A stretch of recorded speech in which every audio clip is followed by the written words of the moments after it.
Hi, guys. Welcome back. Imagine living in a country where even love could get you killed. In Nazi Germany, the regime that preached purity and perfection turned its hatred toward anyone who didn't fit its idea of normal. Under paragraph 175, men accused of homosexuality were hunted in prison and marked with a pink triangle in the camps. Some were subjected to brutal treatments, others to experiments meant to erase who they were. Many never returned.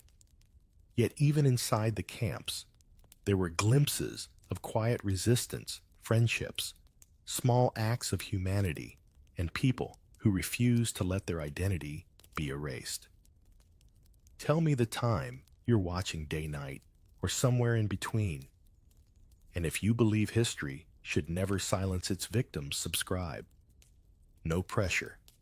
But the next story will make you see courage in a different light. You can almost hear it before you see it. Berlin in the 1920s hums like a radio tuned just a little too loud.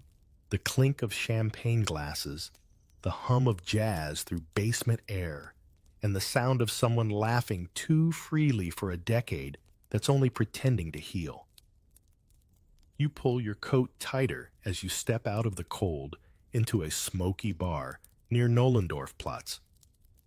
A man in eyeliner dances with another under a mirror ball the size of a cannonball. It's not scandal here. It's Tuesday. And that's the hook.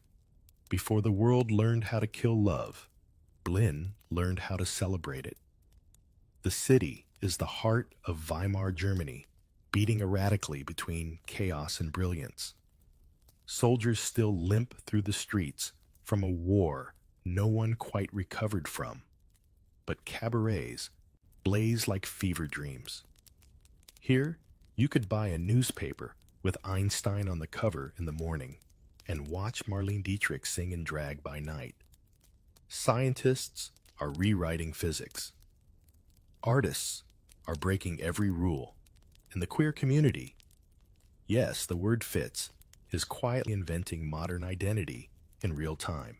You find yourself walking through the Tiergarten where lovers stroll under lamps flickering like half-remembered promises. The El Dorado nightclub beckons you next. Its doorman wears lipstick and brass buttons, the symbol of a city that has decided shame is old-fashioned.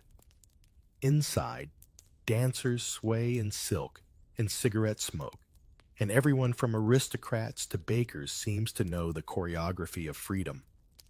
Men dance with men, women with women, and some with both, because the categories don't seem to matter much when the band plays loud enough. This wasn't just nightlife. It was a social revolution under chandeliers. Magnus Hirschfeld's Institute for Sexual Science, only a few streets away, was the first of its kind in the world. Imagine walking into a clinic where people could get counseling for gender identity, see medical research on sexuality, even read essays arguing that homosexuality was natural and should be legal. Hirschfeld himself, a gay Jewish doctor, was called the Einstein of sex. Not the nickname you'd want on a business card, maybe, but his work changed everything. He collected data, fought for rights, and believed understanding could cure hatred. For a while, it almost worked. You might pause here and think, how did a country known for discipline and order become the most progressive place on earth for sexual freedom? The answer is survival. When you've lost a war, your economy and your monarchy's shame starts to feel like a luxury. People wanted to live before they died again. The city was a pressure valve releasing every ounce of repression left from the trenches. But freedom always attracts those who can't stand to see it. Across town, a young man named Adolf Hitler was ranting in beer halls feeding on the anger of veterans and the fear of moral decay. While you were watching cabaret dancers in silk gloves, he was describing degeneracy in military terms. To him, every kiss in a smoky bar was a threat to German purity. Every publication from Hirschfeld's Institute was an assault on discipline. And when fear finds a uniform, history tends to march in step. By 1930, you could already feel the change. Police raids grew more frequent. The laughter at El Dorado turned nervous, and the Institute's archives were whispered about like contraband. Newspapers began printing words like perversion again. One morning, you might wake up to find that the same neighbors who used to nod at you in the stairwell now cross the street. That's how freedom dies, not with silence, but with polite avoidance. If you've ever lived in a city where a nightclub could vanish overnight, or a law could erase your rights before breakfast, you know this feeling. It's the stomach drop of history shifting gears while pretending it's just another news cycle. And it happened faster than anyone thought possible. You pass by Hirschfeld's Institute one last time. Inside, glass jars hold preserved organs used for research files. Record hundreds of case studies and letters from around the world plead for understanding. It smells like formaldehyde and optimism. You don't know yet that in just a few years, brown-shirted students will storm this place, smash the cabinets, and burn those papers in the street. You only know that tonight, Berlin still belongs to jazz perfume and possibility. Outside, the night freezes over, and you can almost sense something heavy in the air. It's not winter, it's ideology. You brush ash from your sleeve and head home, unaware that this is the last decade you'll ever walk these streets without fear. You wake to the sound of paper rustling ordinary paper official letterhead, but it might as well be a gunshot. It's 1933 now, and the new government is obsessed with cleaning up Germany. Somewhere in an office, with a stiff-backed chair and too much cigarette smoke, someone adjusts their spectacles and tightens the noose of language. It's only a few sentences long. Section 175. The German Penal Code, once a neglected clause from the 19th century, has been rewritten. The new version doesn't just punish acts, it punishes intentions. A glance, a letter, a rumor. You don't even have to touch anyone. Just thinking wrong becomes criminal. That's the power of ink. You can erase a life with it. The Nazis call it protecting public morals. You call it survival math. Men burn their love letters, destroy photographs, and marry women they barely know to appear normal. Every neighbor's window feels like an eye. Even if you've never been to a bar, if someone says you have, the law treats that as proof. A wink across a table could be reinterpreted as conspiracy. Have you ever lived somewhere where silence felt safer than breathing? That's what it means to exist under paragraph 175. Before the Nazis' convictions under that paragraph were rare, Hirschfeld and others had made real progress, arguing that desire wasn't a disease. But now, the SS and police have a new mission: to rebuild masculinity, to cleanse weakness. They gather files, old police records, anything that can be turned into evidence.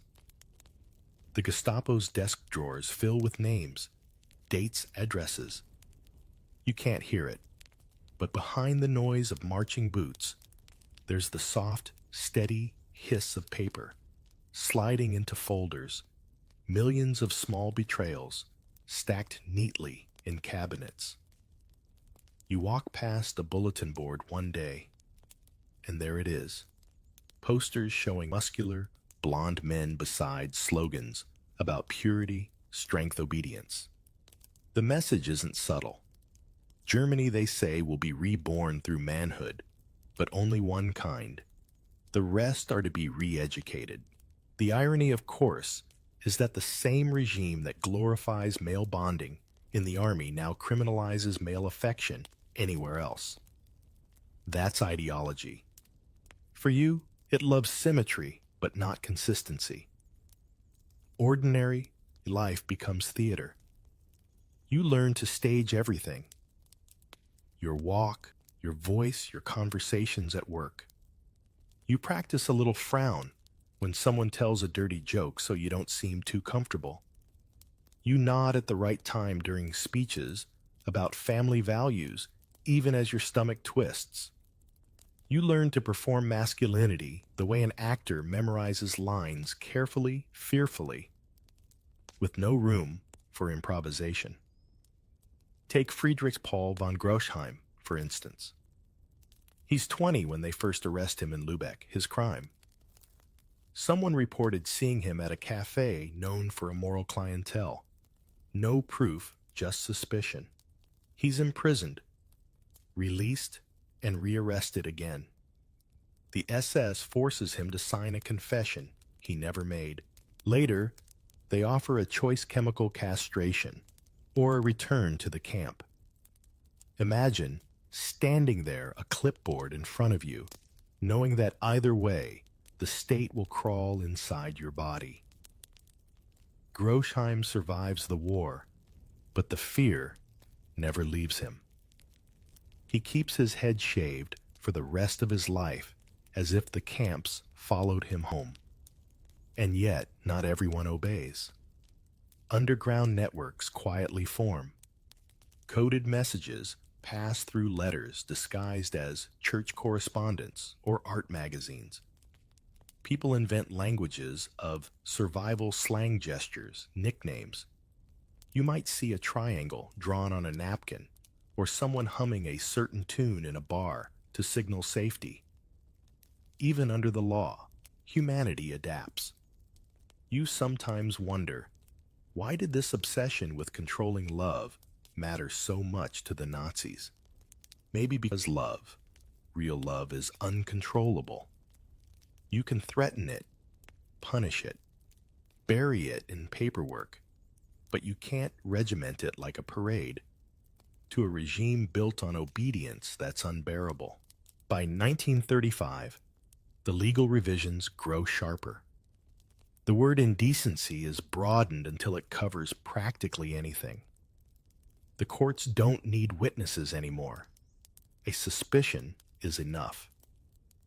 The numbers tell the story. Over 100,000 men investigated, tens of thousands convicted.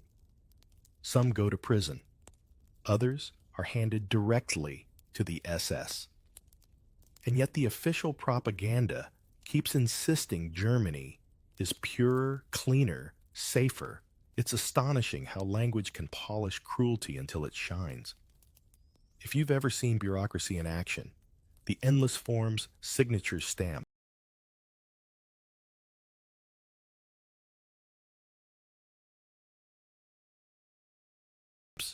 you know how impersonal evil can be. That's what makes it effective. No villain twirling a mustache, just a clerk approving a file. You realize the scariest monsters don't always wear uniforms. Sometimes they wear reading glasses.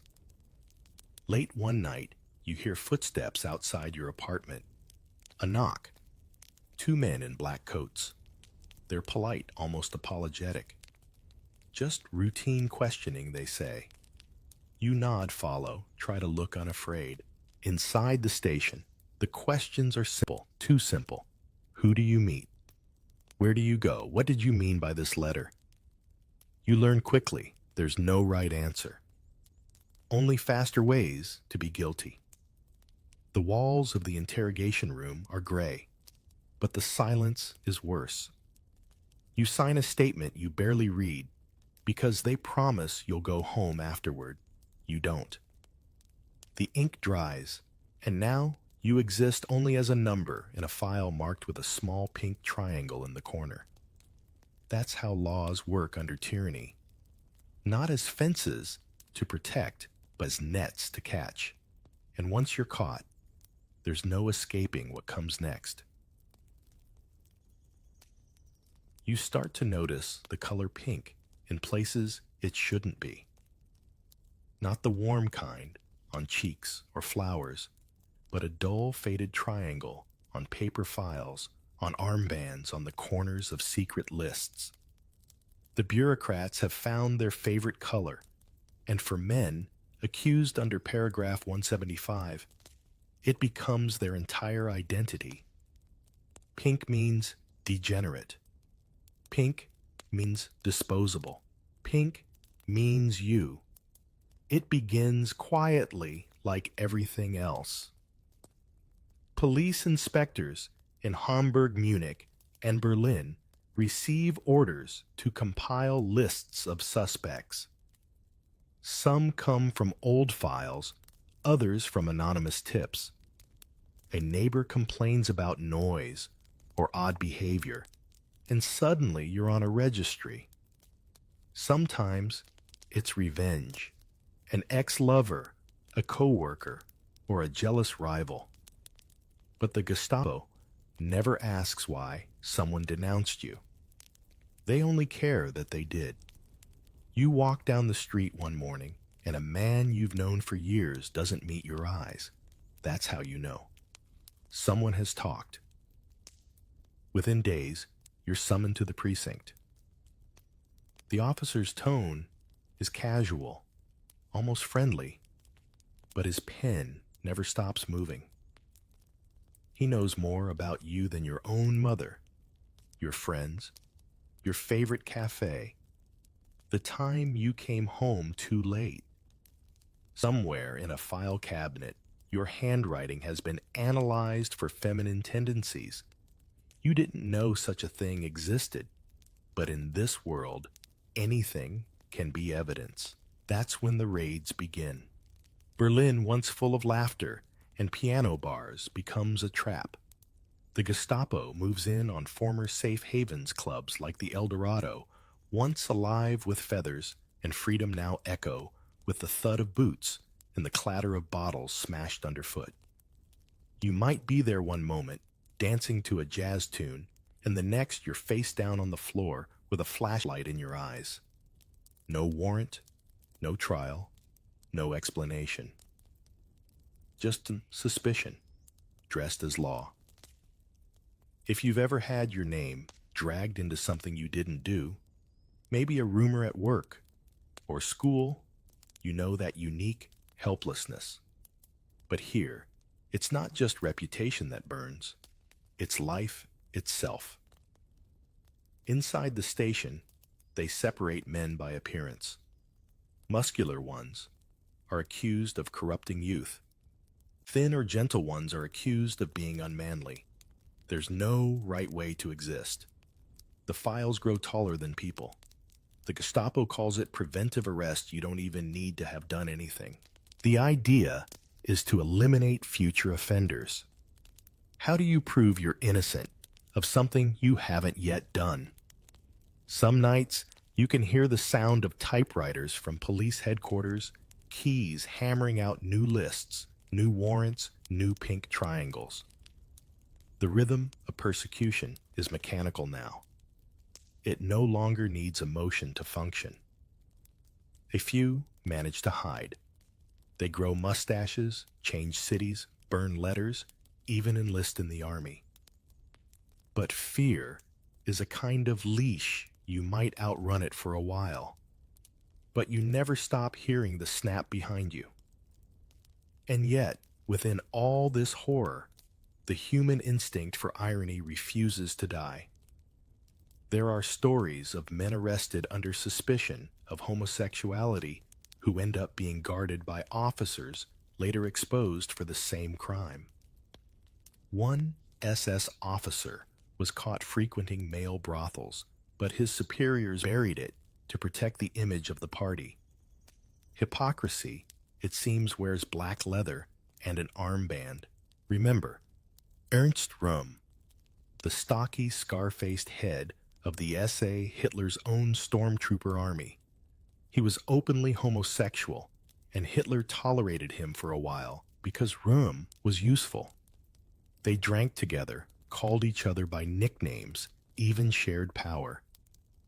But when Röhm's influence grew too large, the old friendship turned into a liability. In 1934, during the Night of the Long Knives, Röhm and dozens of his men were executed. Officially, they were traitors. Unofficially, their sexuality made it easier to justify. The message was clear: even loyalty won't save you from the purity test. Back on the streets, arrests multiply. In Hamburg, alone 10,000 men are investigated in just a few years. Some vanish overnight. Families receive letters saying their sons have been relocated for re-education. No one ever explains what that means. The pink triangle becomes an administrative shorthand on forms on deportation papers, on prisoner transport manifests. It's efficient, like everything else in this regime. In the public, most of them pretend not to notice. It's easier that way. People whisper about that kind of person and convince themselves it has nothing to do with them. Sometimes you wonder if denial is the most common survival skill humans ever invented.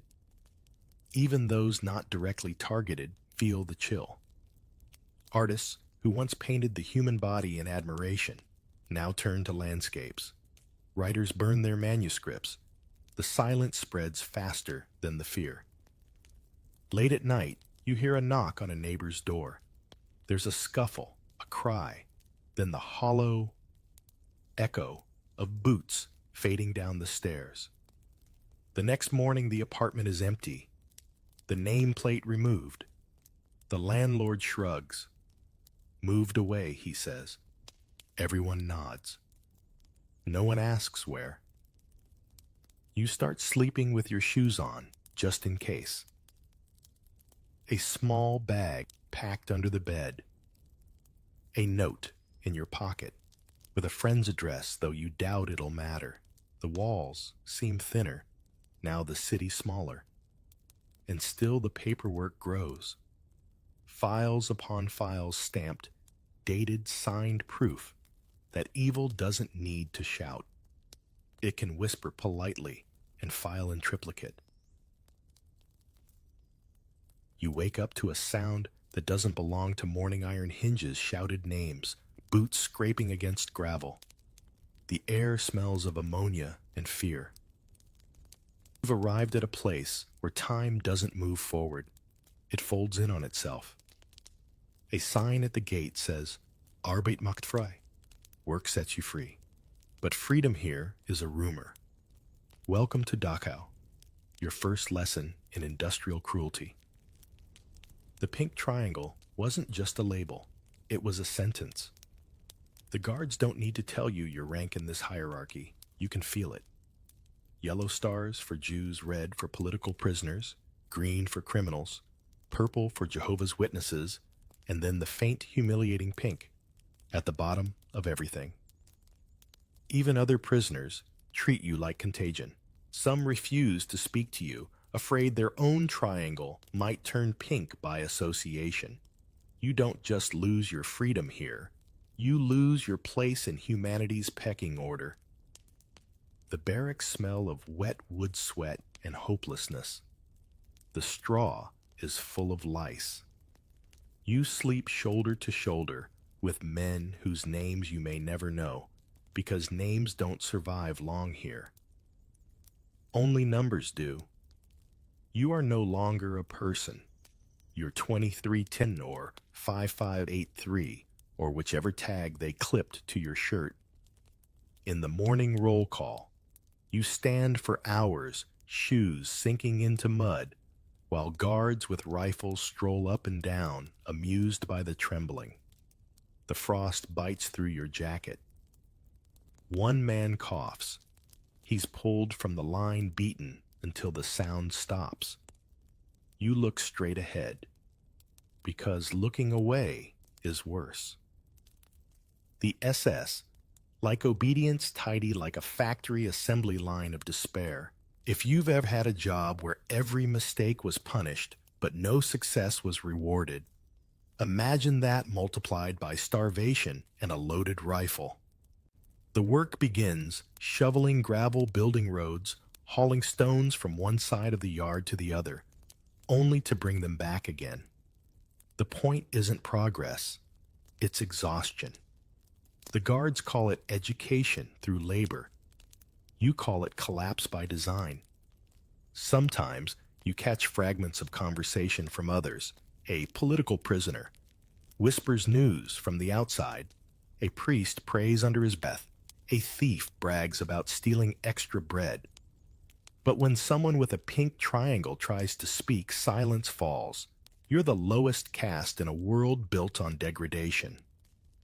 Even in hell, there's a pecking order. And yet you find small acts of rebellion that somehow survive the mud. A man hums a forbidden tune. Another carves initials into the wooden bunk. Someone passes you a crust of bread, risking a beating, just to remind you that kindness isn't extinct. It's faint, like a candle under glass, but it's still there. One of the guards, a young man barely older than you, sneers whenever he passes. He calls you Rosa Schwein Pink Pig. But sometimes, when no one's looking, you catch something strange in his expression. Unease. Fear. Maybe he's terrified of being seen as soft. Maybe he recognizes himself in your trembling hands. In a regime built on paranoia, the line between victim and enforcer blurs. Later, you're transferred to Buchenwald. There, the system has perfected itself. The camp commandant's dog eats better than you. Prisoners wear wooden shoes that chew their feet to ribbons. You learn that the SS keeps meticulous records of deaths, as if math could sanitize murder. For homosexual prisoners, the mortality rate is staggering up to 60%. Disease beatings, starvation experiments. Have you ever noticed how people love to use numbers to make horror sound tidy? In Buchenwald, they introduce a new policy: voluntary castration. Refuse, and your work hours double. Accept, and they call it rehabilitation. Men line up faces blank, because survival requires cooperation even with madness.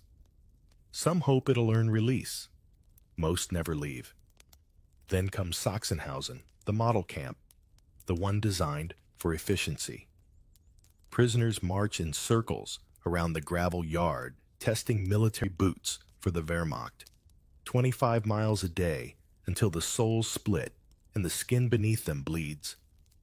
You watch a man collapse mid-step. The guard notes it in a ledger. Unfit for duty. He's gone by morning.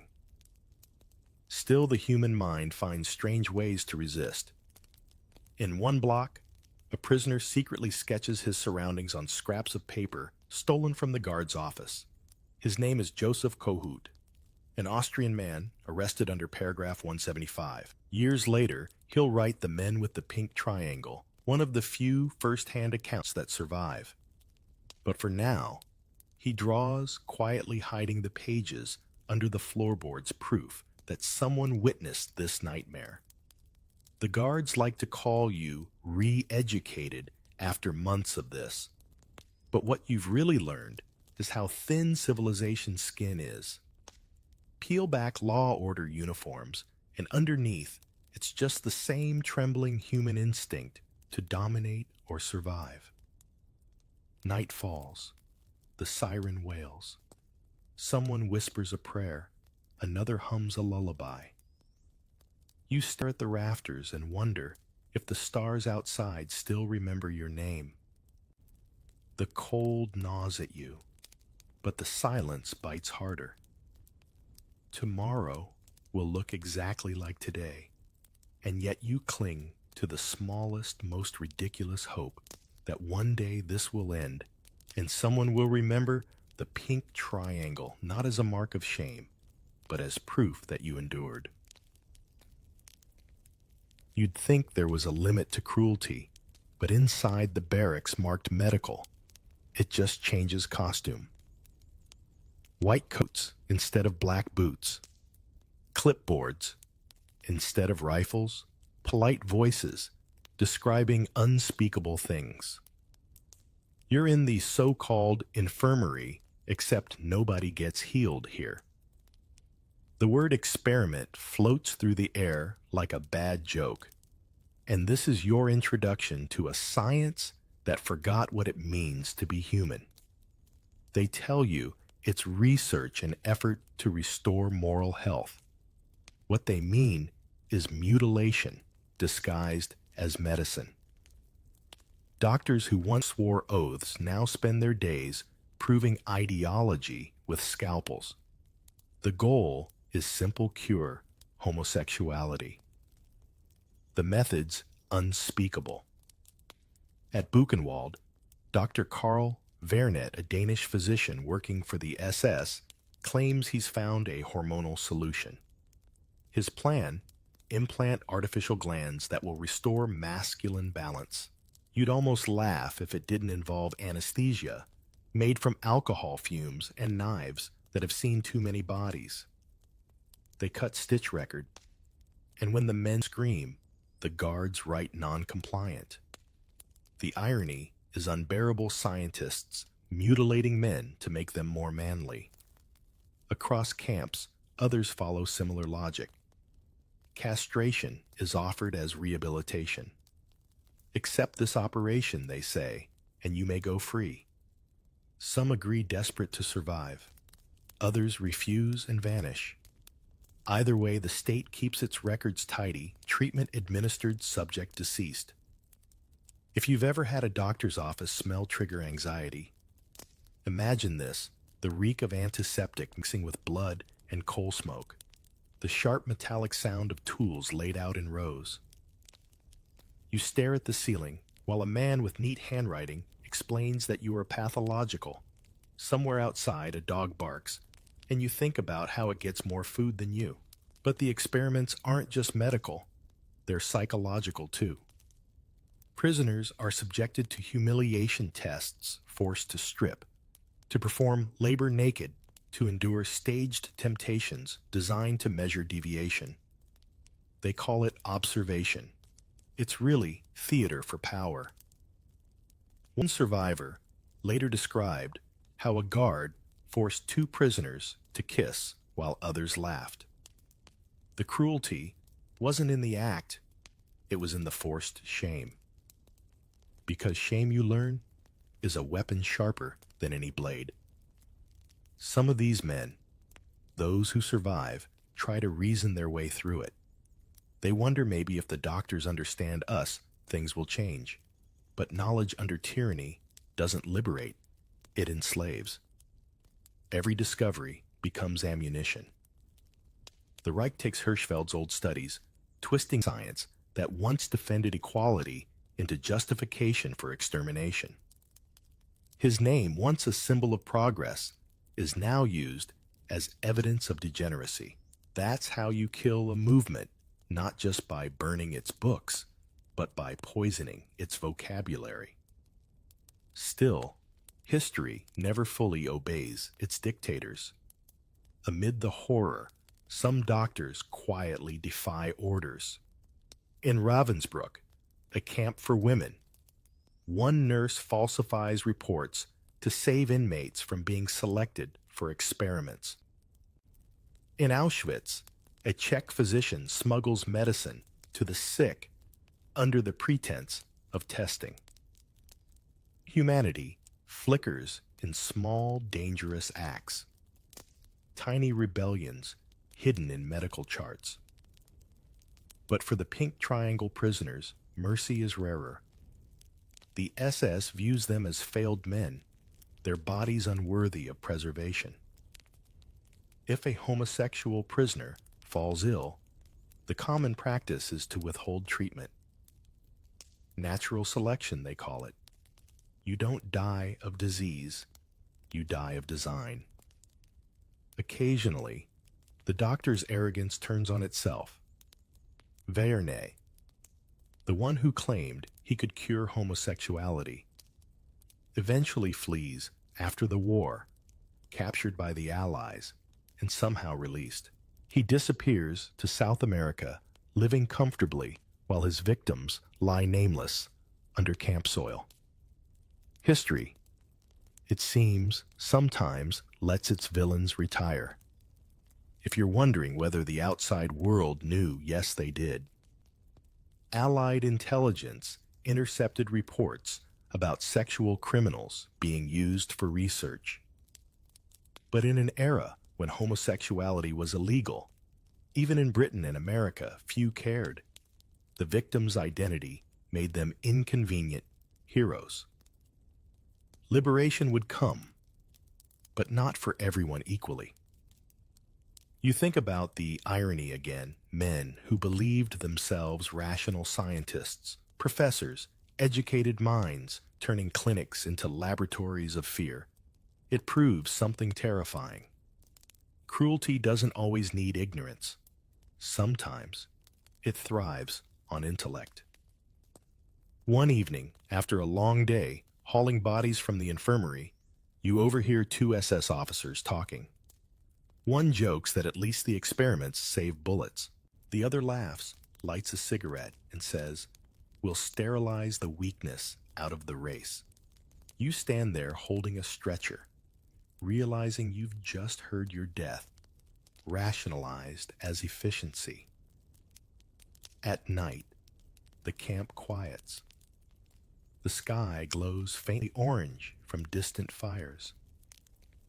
You lie awake on the wooden bunk, your body trembling not from cold, but from the awareness that you've become both subject and specimen.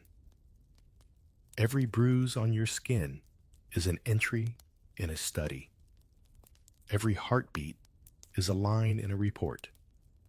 The thought that keeps you alive isn't freedom, it's witness. Someone has to survive to tell this. Someone has to explain how a society can turn its smartest men into monsters who mistake torture for treatment. You whisper a prayer to no one in particular, and for a moment, the darkness feels like it's listening. War has a way of exposing hypocrisy, like rust under paint. You'd think, after so much talk about purity and discipline, the Nazi ranks would be stainless. But behind the immaculate uniforms and goose-stepped parades, there are secrets written in glances silenced by fear, hidden behind polished metals. You've probably seen the photos, the perfect posture, the shaved jaws, the shining boots. It's almost comical how much effort goes into looking invincible. But power is magnetic. And attraction doesn't stop obeying biology just because ideology says so. Some of the same men who condemned homosexuality by day were sneaking into shadows by night. And in the twisted world of the Third Reich, hypocrisy wasn't a flaw. It was standard procedure. Inside the army, rumors circulate like contraband cigarettes.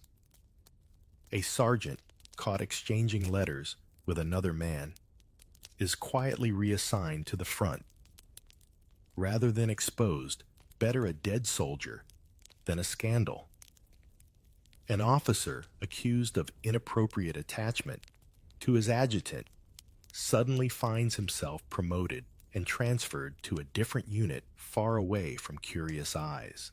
The system knows how to protect its own as long as they're useful. It's strange how power bends morality into convenience. Take the case of Ernst Röhm, once Hitler's closest ally, openly gay leader of the SA. Röhm called himself a soldier of the people, built an army of millions, and believed his loyalty could excuse his private life. For a while, it did. Hitler tolerated him, even joked about his eccentricities. But when Röhm's influence began to threaten the SS, that tolerance turned fatal. On June 30th, 1934, during the Night of the Long Knives, Röhm was arrested, given a pistol, and told to kill himself. When he refused, they shot him in his cell. Officially, it was for treason. Unofficially, it was the first state-sanctioned execution of a gay man in the Nazi hierarchy. You could almost hear the hypocrisy sigh with relief. A scandal neatly tied off, a moral example restored. After Röhm's death, the regime doubled down on its obsession with sexual purity. The irony: the SA and SS themselves were hyper-masculine spaces full of emotional intensity, ritualized bonding, and near-erotic loyalty. Soldiers marched half-naked in formation, bathed together, slept shoulder to shoulder, called each other brother. But if that brotherhood dared to cross a certain line, it became treason. They built a culture where affection was mandatory, but intimacy was punishable. If you've ever worked somewhere that demanded loyalty but punished honesty, you understand this paradox perfectly. There are stories whispered among the ranks. In occupied France, an officer named Karl-Heinz Debus is caught in a relationship with a local man. Instead of execution, he's sent to the Russian front, a death sentence disguised as military service. Another commander in the Luftwaffe, known for his cruelty, keeps a houseboy whose presence no one dares question. Everyone knows, no one speaks.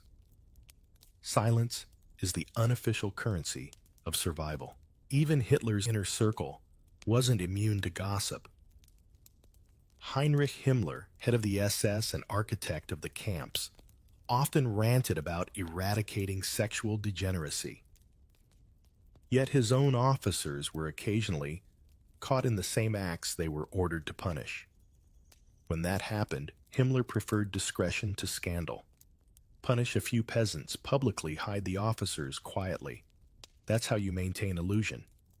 It's tempting to laugh at the absurdity of it all, but then you remember the cost. Every act of private hypocrisy among the powerful translated public punishment for the powerless. Every time a colonel's secret was protected, 10 prisoners in pink triangles paid the price for keeping the system's image clean. One particularly cruel irony is that the Nazi propaganda machine occasionally used accusations of homosexuality as political weapons. Enemies within the party could be discredited instantly with a rumor. Moral corruption became a versatile tool, half moral panic, half office politics. You didn't have to be gay to be destroyed by the accusation. You just had to be inconvenient. Sometimes you wonder whether these men ever saw their own contradictions. Did they notice that their regime depended on the same emotional intensity they claimed and to despise? The Führer himself, surrounded by male companions, photographed with affectionate gestures that would have been illegal for anyone else. It's not just hypocrisy, it's projection on an industrial scale. But inside this contradiction, small tragedies unfold. There are lovers in uniform writing letters they'll never send, soldiers who hide coded messages in their journals, officers who take impossible risks just to spend an hour alone. You imagine one of them, a young lieutenant on night watch, standing under the stars, his breath fogging the air, wondering how something so natural became something punishable by death. War makes everything temporary, cities' lives even shame. The same man who enforces the law today might be dead tomorrow. Maybe that's why some of them, in moments of strange honesty, let a kindness slip through. A guard looks the other way. A soldier shares a cigarette with a prisoner. An order misfiled just long enough to save a life.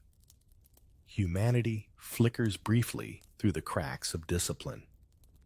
You realize that's what makes this history so haunting. It's not just evil versus good. It's people tripping over their contradictions, trapped in a system that punishes the very desires it quietly cultivates. The uniforms, the speeches, the propaganda, all attempts to drown out the whisper that refuses to die. Love still exists even here. Even in a world where words can kill, whispers still fight back. You wouldn't think rebellion could exist in a place where even breathing too loudly feels dangerous. But resistance under the Nazi regime didn't always carry a gun. It sometimes carried a secret, a poem, or a heartbeat that refused to be edited out of history. By the late 1930s, the machine of fear is running too smoothly. The raids, the camps, the files, they've done their job. Yet beneath that iron calm, people start learning how to live double lives that don't feel like lies. You can't crush an instinct forever. It just changes form. Some resist by surviving. In Berlin, a few brave souls rebuild networks underground. Former cabaret performers meet in private apartments, the music replaced by coded conversations. They exchange information about who's been arrested, who needs food, who's still alive. Messages are hidden inside ordinary letters, masked as shopping lists or recipes. 2 loaves means 2 arrested. Extra sugar means careful, we're watched. You start realizing the human brain is built for encryption when its survival depends on it. Others take a different path. Art. Klaus Mann, son of the famous novelist Thomas Mann, flees to exile and writes The Pious Dance and Mephisto novels that defy censorship with wit and fury. He fills his stories with characters who love the wrong people and dare to exist anyway. Exile doesn't free him from grief, but it gives him a pen, and sometimes that's enough. In Paris, a group of German émigré artists form circles of quiet defiance, painting, writing, and publishing under pseudonyms. They know they can't fight with bullets, so they fight with memory. They know that someday someone will ask what happened, and their work will be there whispering the truth. Even inside the camps, rebellion brews in improbable places. Prisoners form invisible alliances, sharing extra bread, protecting the weakest from beatings. In one corner of Sachsenhausen, a political prisoner smuggles stolen scraps of paper to a pink triangle inmate named Heinz Hager. They exchange stories. After lights out, just voices in the dark, trading fragments of themselves to stay human. After the war, Hager will write The Men with the Pink Triangle, one of the first testimonies to pierce the silence. But for now, it's just a man whispering in the night, hoping the words will outlive the walls. If you've ever had a friend who could make you laugh in a situation where you really shouldn't be laughing, you'll understand this kind of courage. Humor becomes defiance. One survivor later recalled how during inspections, pink triangle prisoners would joke quietly. Careful, walk straight, They don't like us to be too gay. A grim joke, yes, but one that lets you reclaim an ounce of dignity. Sometimes, the only weapon left is laughter that refuses to break. And while the Gestapo keeps hunting for networks, some of those networks look nothing like the enemy they expect. A nurse who hides a lover under false medical records. A librarian who keeps banned books under floorboards. A priest who baptizes men under false names so they can disappear from lists. Resistance isn't always loud. Sometimes it just knows when not to speak. There are even moments fleeting fragile, when love itself becomes rebellion. Two prisoners holding hands in the dark for 5 seconds before roll call. A note slipped under a plate. A shared glance that risks punishment, but says, I see you and you still exist.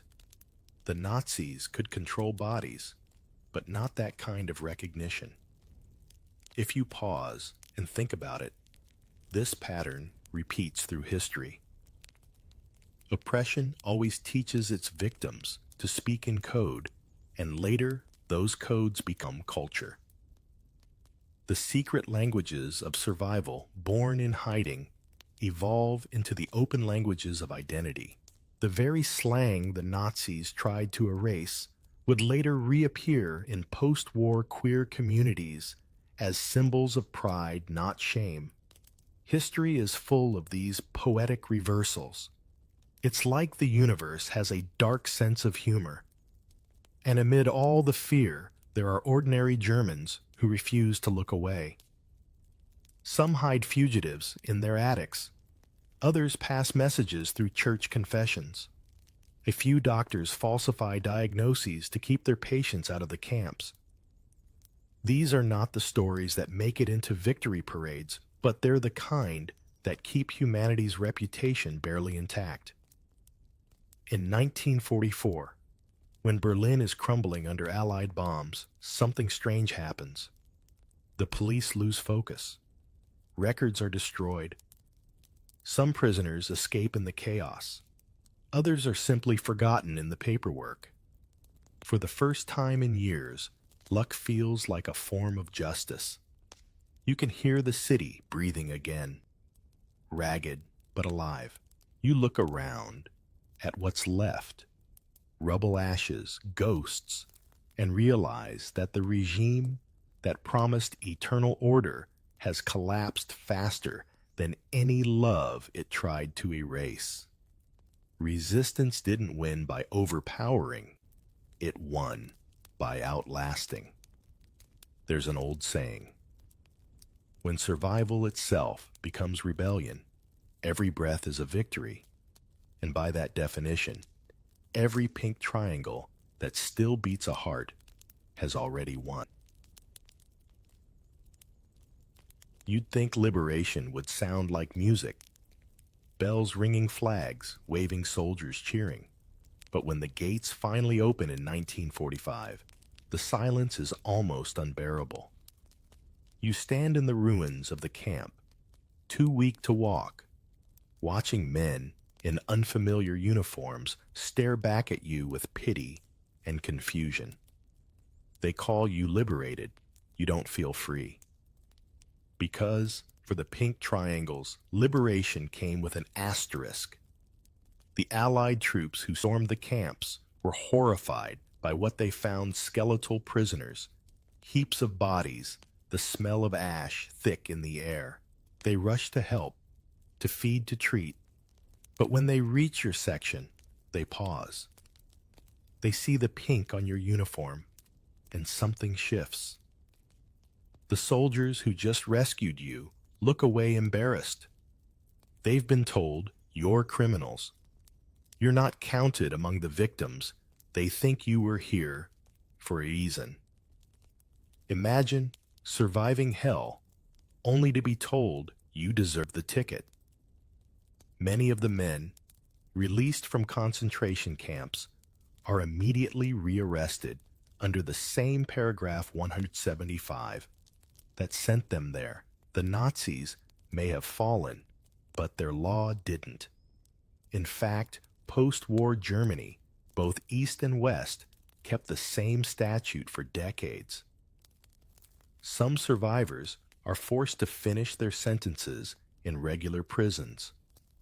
Others are denied ration cards or housing because their records list them as sexual offenders. Liberation didn't erase the ink. It just changed the stamp. In Hamburg, Friedrich Paul von Großheim, the man who had endured castration, tries to rebuild his life. The police come again, same uniforms, different flags. They confiscate his documents and warn him to stay quiet. The war might be over, but shame still reports for duty every morning. It's a bitter truth the world wasn't ready to see you as a victim. The Allies who prosecuted Nazi officials for crimes against humanity didn't mention homosexual persecution in the Nuremberg trials, not once. There were no witness testimonies, no indictments, no reparations. History skipped a chapter. You survived genocide, but the world decided your suffering was inconvenient to remember.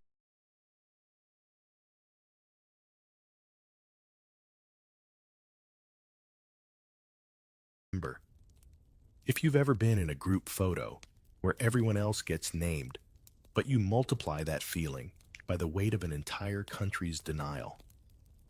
That's what 1945 felt like. Many former Pink Triangle prisoners simply disappear into anonymity. They change names, move cities, destroy old photographs. Some marry women to start over. Others never speak again. A few return to their old haunts in Berlin, finding them in ruins. El Dorado burned Hirschfeld's Institute long gone. Its books turned to ash a decade earlier. What was once a city of freedom is now rubble and silence. And yet, some traces remain. Hidden archives, half-burned letters, faint graffiti scratched into the walls of old camps. Years later, researchers will find them, small scrawls that say, "Ich war hier, I was here." The simplest resistance in the world is remembering your own name. You might think the post-war years brought understanding, but society exhausted by guilt and destruction preferred forgetting. The Cold War needed moral clarity, and queerness didn't fit the script. Governments wanted heroes and victims, not deviants. Even the churches that preached forgiveness couldn't find much to spare for those marked pink. Still, you can feel history twitching restless, unwilling to stay buried. A few journalists begin asking questions.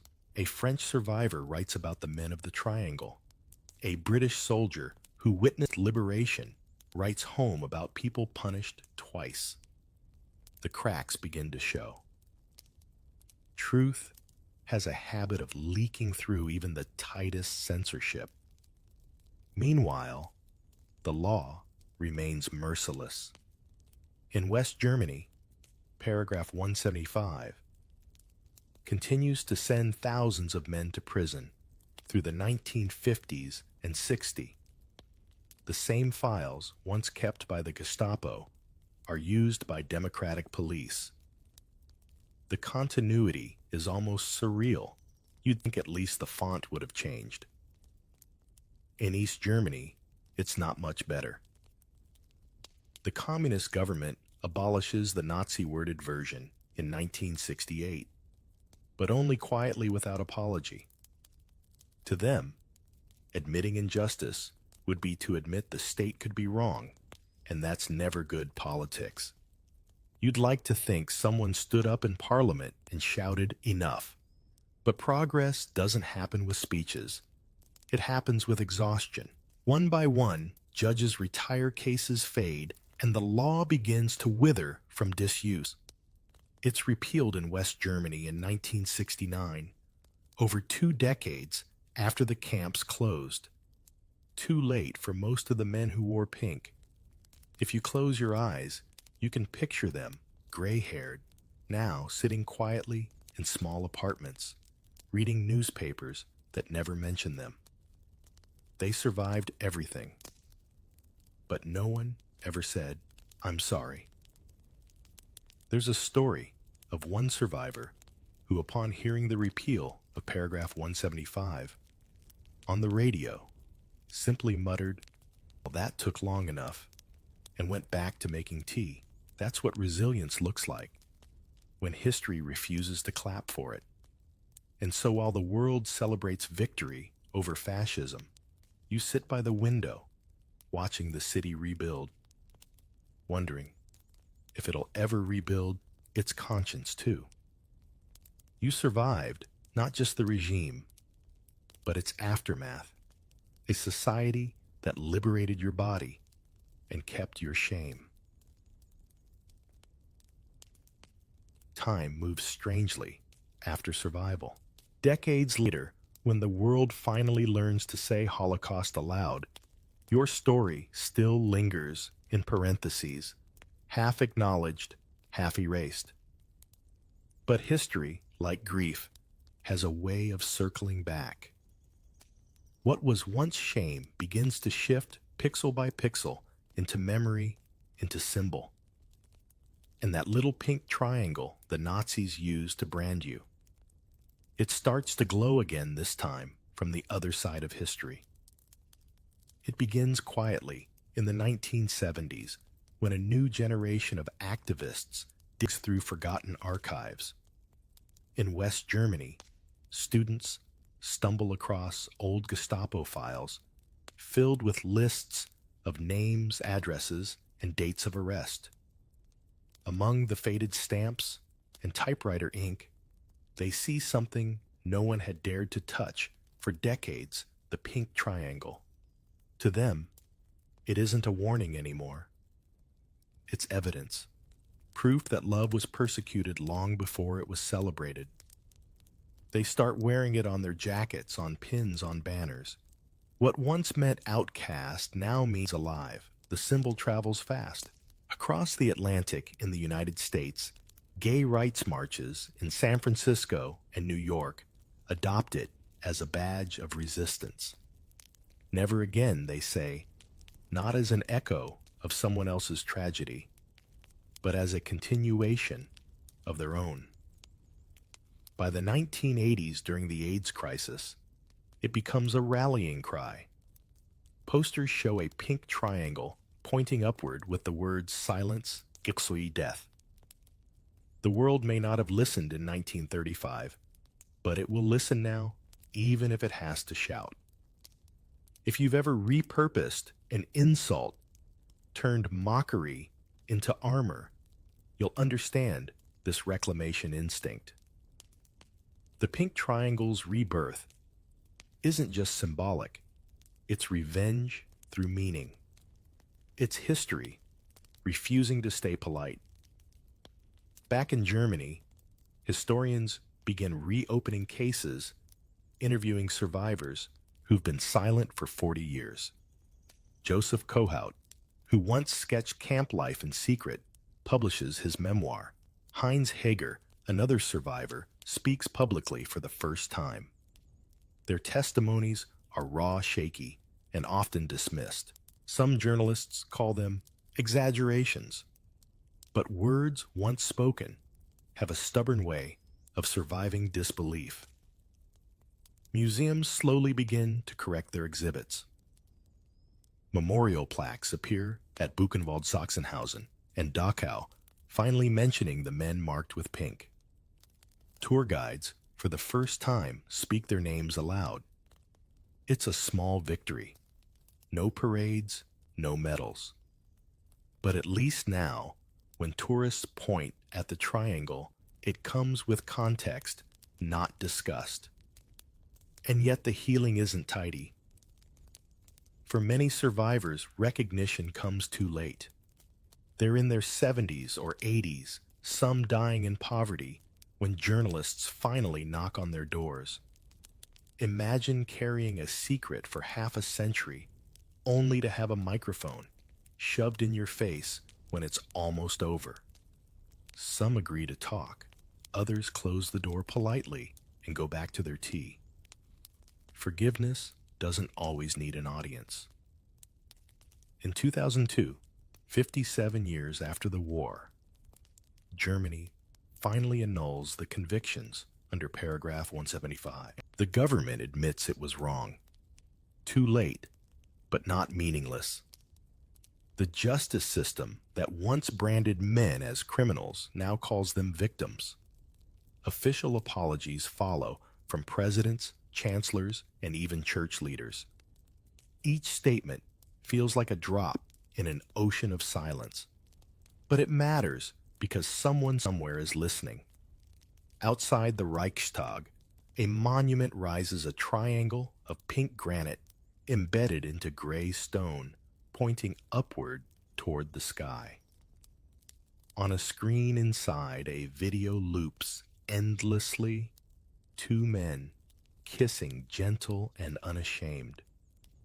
Tourists stand quietly watching. Some look uncomfortable, others smile. You can almost feel time folding in on itself, the same symbol that once condemned now sanctifies. If you ever wondered what historical irony looks like, it's that kiss. The memory of the pink triangle spreads far beyond Germany. In Amsterdam, the Homo monument takes shape in 1987.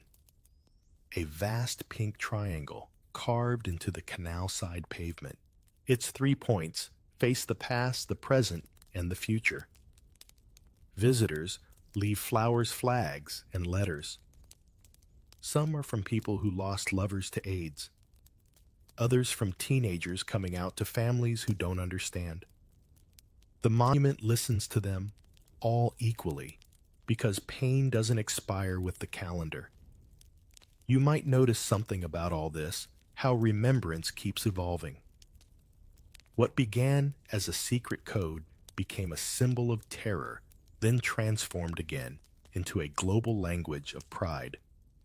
The triangle's meaning keeps flipping, as if history itself insists on poetic justice.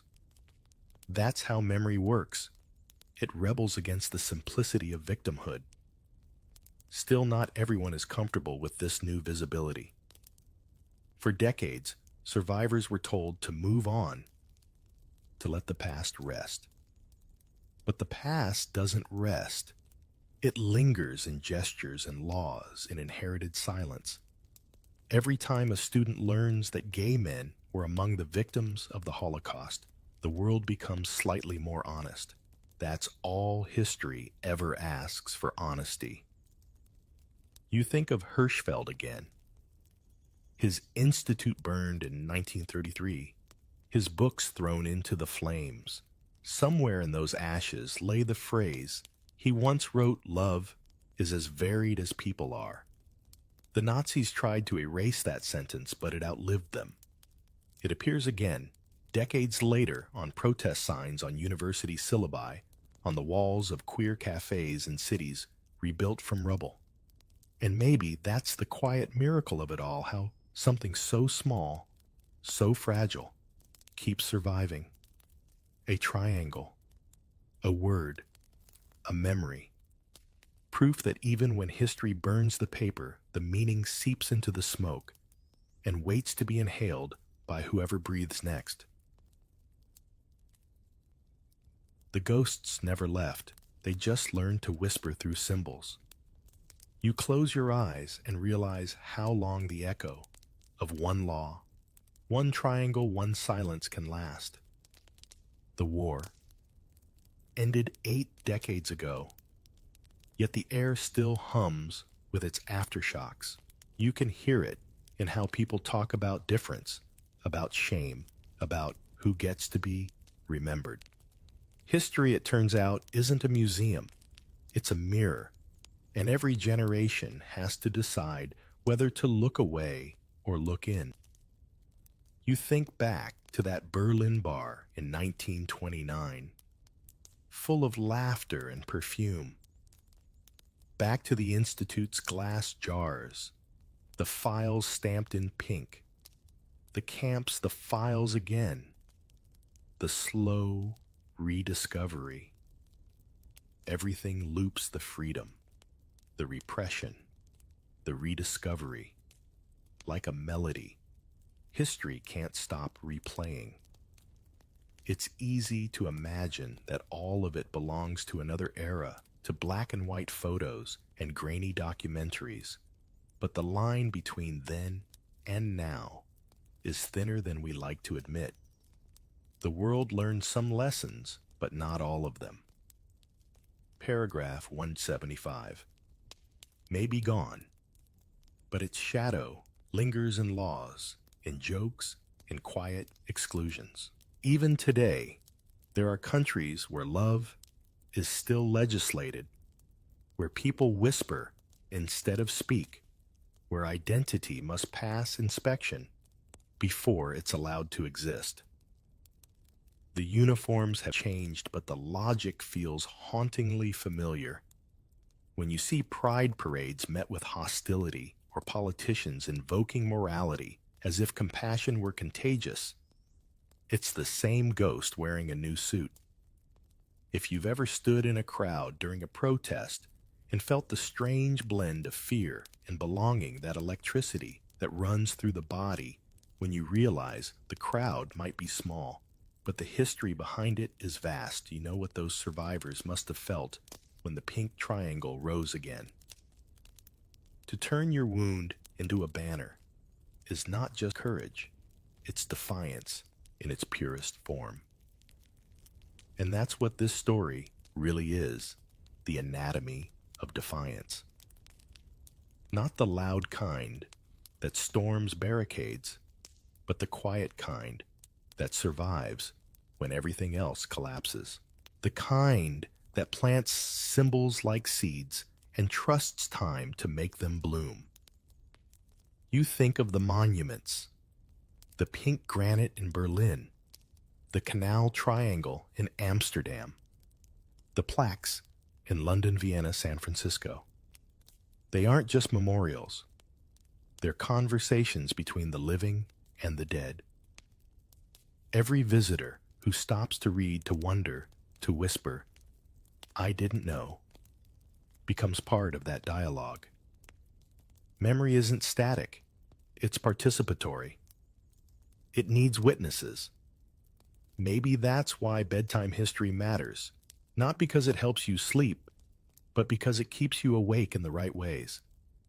The kind of awake that notices patterns, that recognizes warning signs, that hears a speech about purity, and remembers how those words sound when set to marching boots. Some nights, the past feels like a long train tunnel with no end in sight. But if you listen carefully, there's also a rhythm, the steady pulse of survival. Every person who dared to love when love was forbidden added one more beat to that rhythm.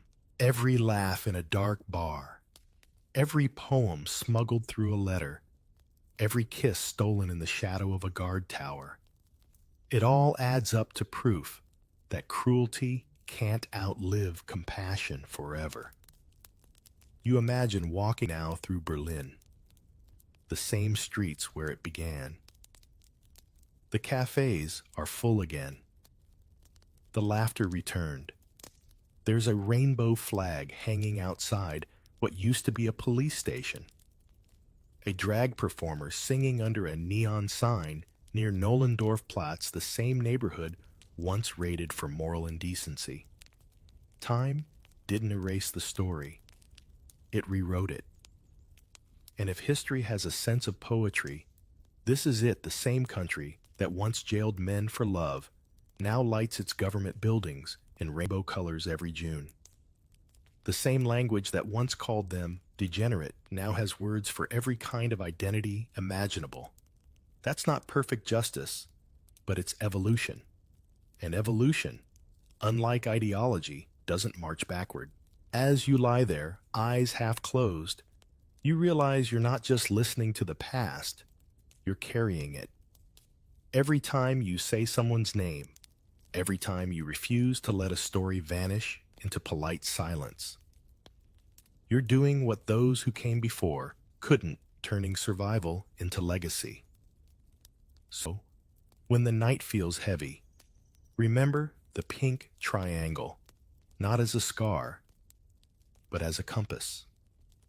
It points upward now, towards something freer, kinder, wiser, toward a future where no one has to whisper, just to exist. And maybe that's the real ending to this story. Not revenge, not even redemption, but remembrance that hums you gently toward sleep. Because when you finally close your eyes, you know those who were silenced aren't gone. They're the quiet rhythm under your heartbeat, reminding you that love in every form outlasts empires. In the end, the pink triangle became more than a mark. It became a mirror, reflecting how love endures even under tyranny. But survival always leaves echoes. As the camps fell silent, another question lingered in the rubble and the cries of newborns. What happened to the children? Born in Nazi camps, innocence, born into horror. You don't plan a future here. You plan 5 seconds ahead by the rhythm of boots on boards and the way a door latch hesitates like it's thinking about you. That is how you learn. The rule no sign ever posts. Pregnancies happen in whispers, and whispers can save a life or end one. You breathe shallow. You listen to floors, the way sailors listen to storms, and you map risk the way a child counts, steps from bed to light switch in the dark, 1, 2, 3. Don't trip, don't speak, don't show. So you move through a world where the calendar is a rumor. Periods go missing from hunger and shock. Sometimes they vanish for months. Sometimes they stagger back like a friend who took the wrong tram. Bodies here are persuaded to stop doing ordinary things. Hair thins, nails split, hope gets cautious. And yet, despite starvation, fear, and the blunt machinery of policy, pregnancies appear because biology is stubborn, because intimacy still finds unlikely corners, because assault is real, because a husband and wife are processed into the same labor camp for a blip of days before separation, because someone was married in another universe that used to be called home, because time is cruel and generous at once. You aren't naive about how. You're careful about what happens next. It depends where you are stamped. In some ghettos, earlier in the war, pregnancy can be a secret that neighbors conspire to protect. Curtains pinned a doctor sneaking in after curfew. A soup ladle slipped toward a larger belly. In many camps, especially the ones built for efficient unmaking of lives, pregnancy is an offense with consequences. Guards treat it as sabotage of labor quotas or as a contamination of supposed racial order. Rules vary by moment, the kind of inconsistency that makes you flinch at new notices. But the logic hums. The same baseline births are a problem here. If the child is not useful or eligible, in the racist ledger, authorities push for endings through forced miscarriage, through beatings that double as discipline, through decisions made with a shrug that acts like fate. You build a radar out of ordinary sounds. Day shift boots have one pace. Night patrol boots drag a little because the path is muddy near the kitchen. The block elder coughs twice before she enters. A sympathetic guard clears his throat in a pattern you begin to count a metronome. That means wait, not yet, hold your breath, hide that spoon. No one gives you a manual. You write it one vibration at a time. If a friend misses a period, you memorize which latrine stall is quietest at dawn. You learn how to fold your coat so the belt sits higher. You practice what you will say if anyone notices, especially someone who will pretend to help by helping themselves first. You study the medical staff as if they're weather. There are doctors who do what they're told.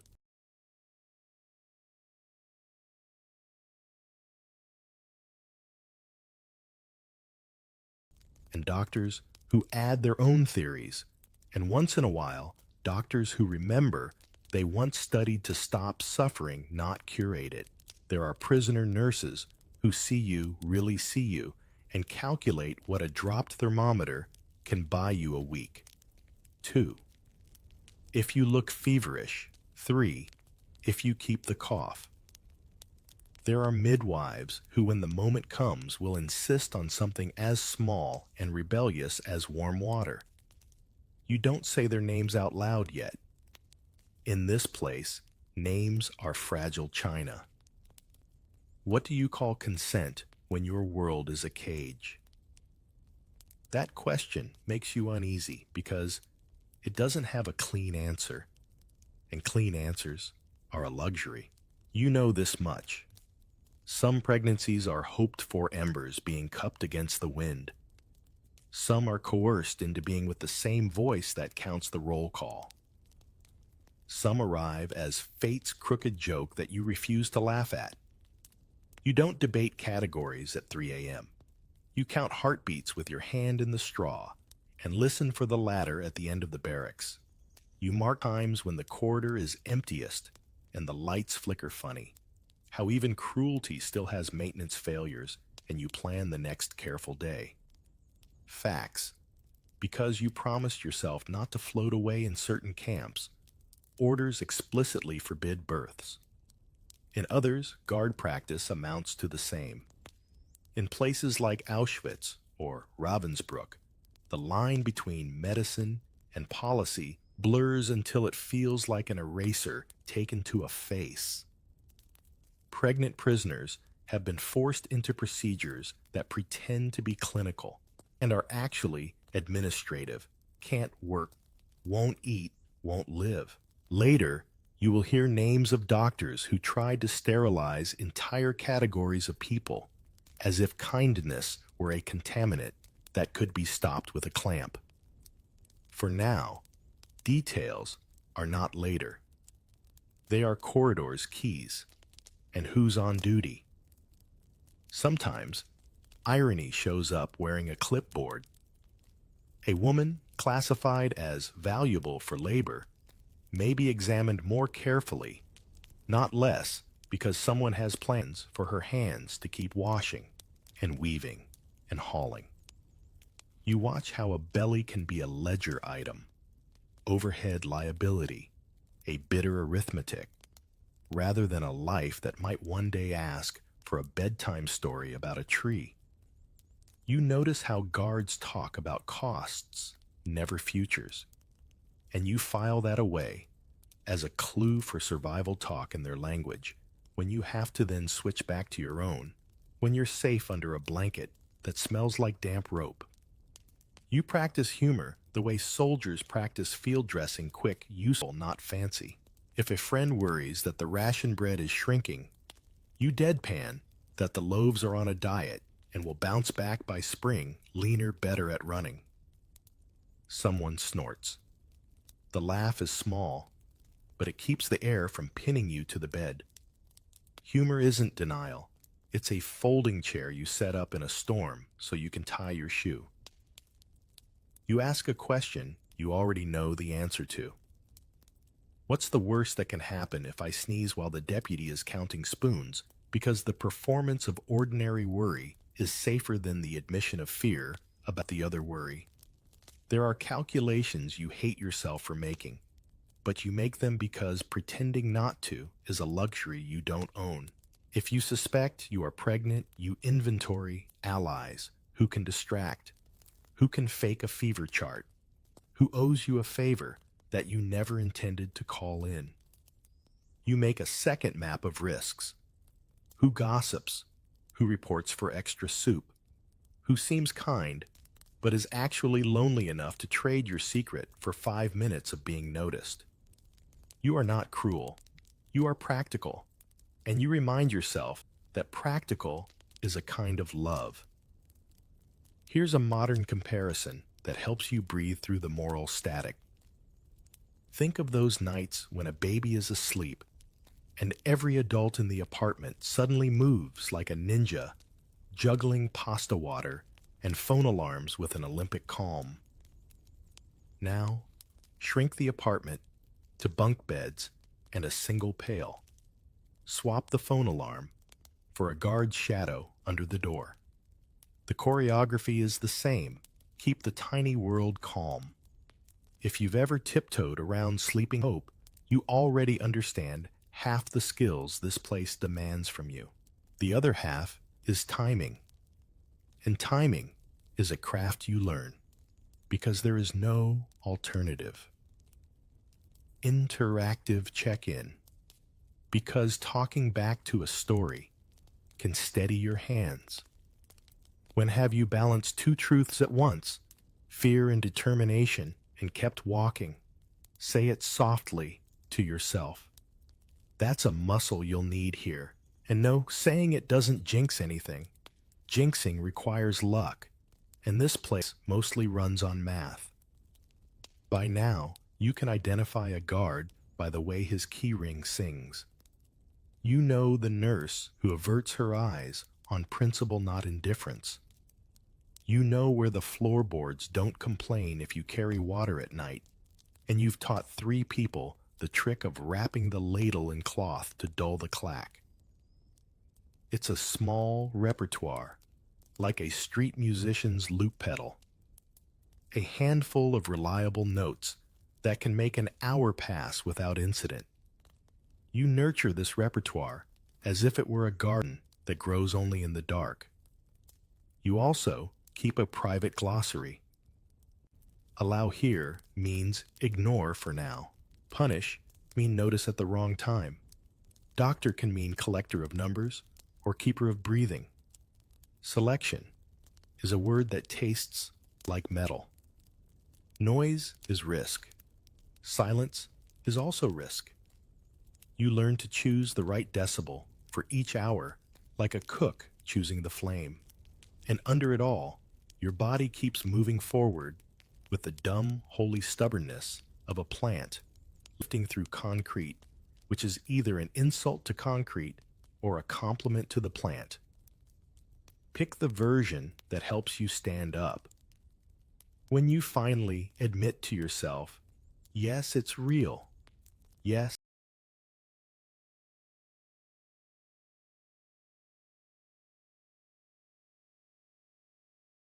it's possible.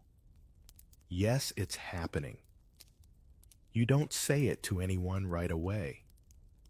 You say it to the wall, to the straw, to the rhythm of boots that somehow didn't stop you from being a person with a timeline. The wall doesn't argue. The straw doesn't advise. The boots keep time. And you step into the next small problem to solve how to keep this knowledge from becoming somebody else's decision.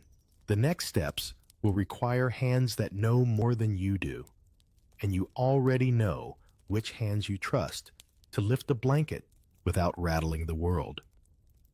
The hands you trust belong to women who should have retired from miracles long ago. You meet them by accident, or maybe by quiet design, because someone coughs the right way at the right time, or because you hand over a chipped bowl and she sees more than soup in your face.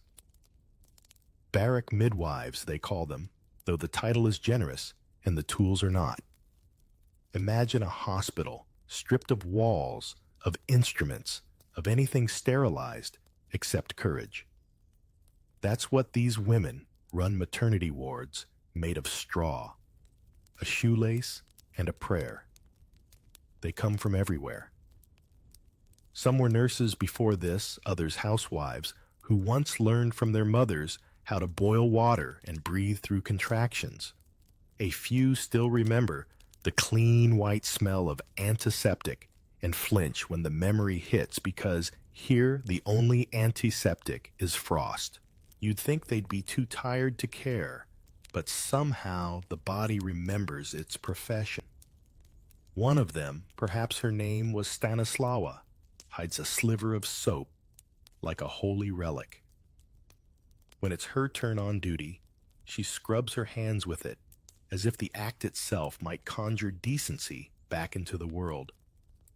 The clinic is a corner behind a hanging blanket near the latrine, a place that smells like everything but life.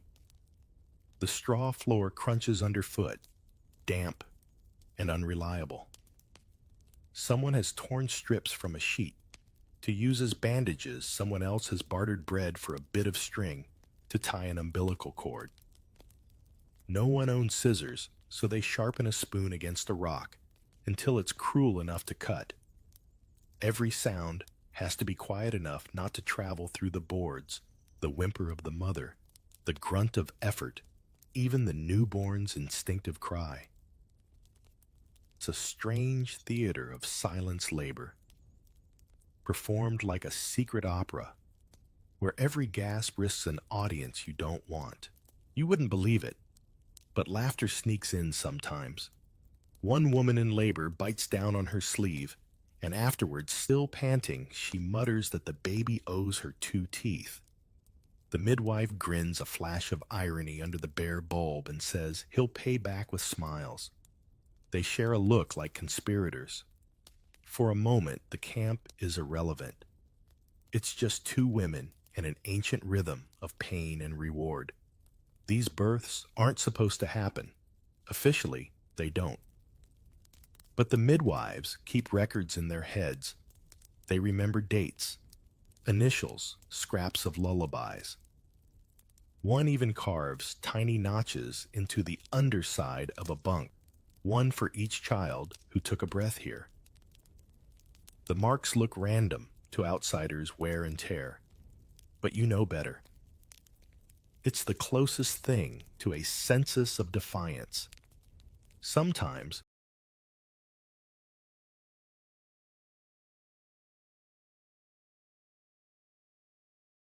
a doctor from the infirmary finds out.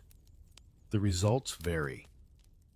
A few pretend not to know, busy with paperwork that conveniently looks the other way. Others storm in with orders from higher up. No infants allowed, unproductive mouths, as if life were an item on a ration list. Those are the nights when you learn what real composure looks like.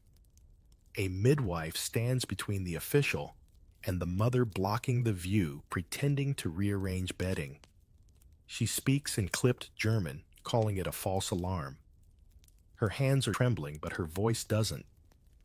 Once the danger passes, she collapses for a second, then goes back to folding blankets. If you think that sounds heroic, it is, but it's also everyday work here.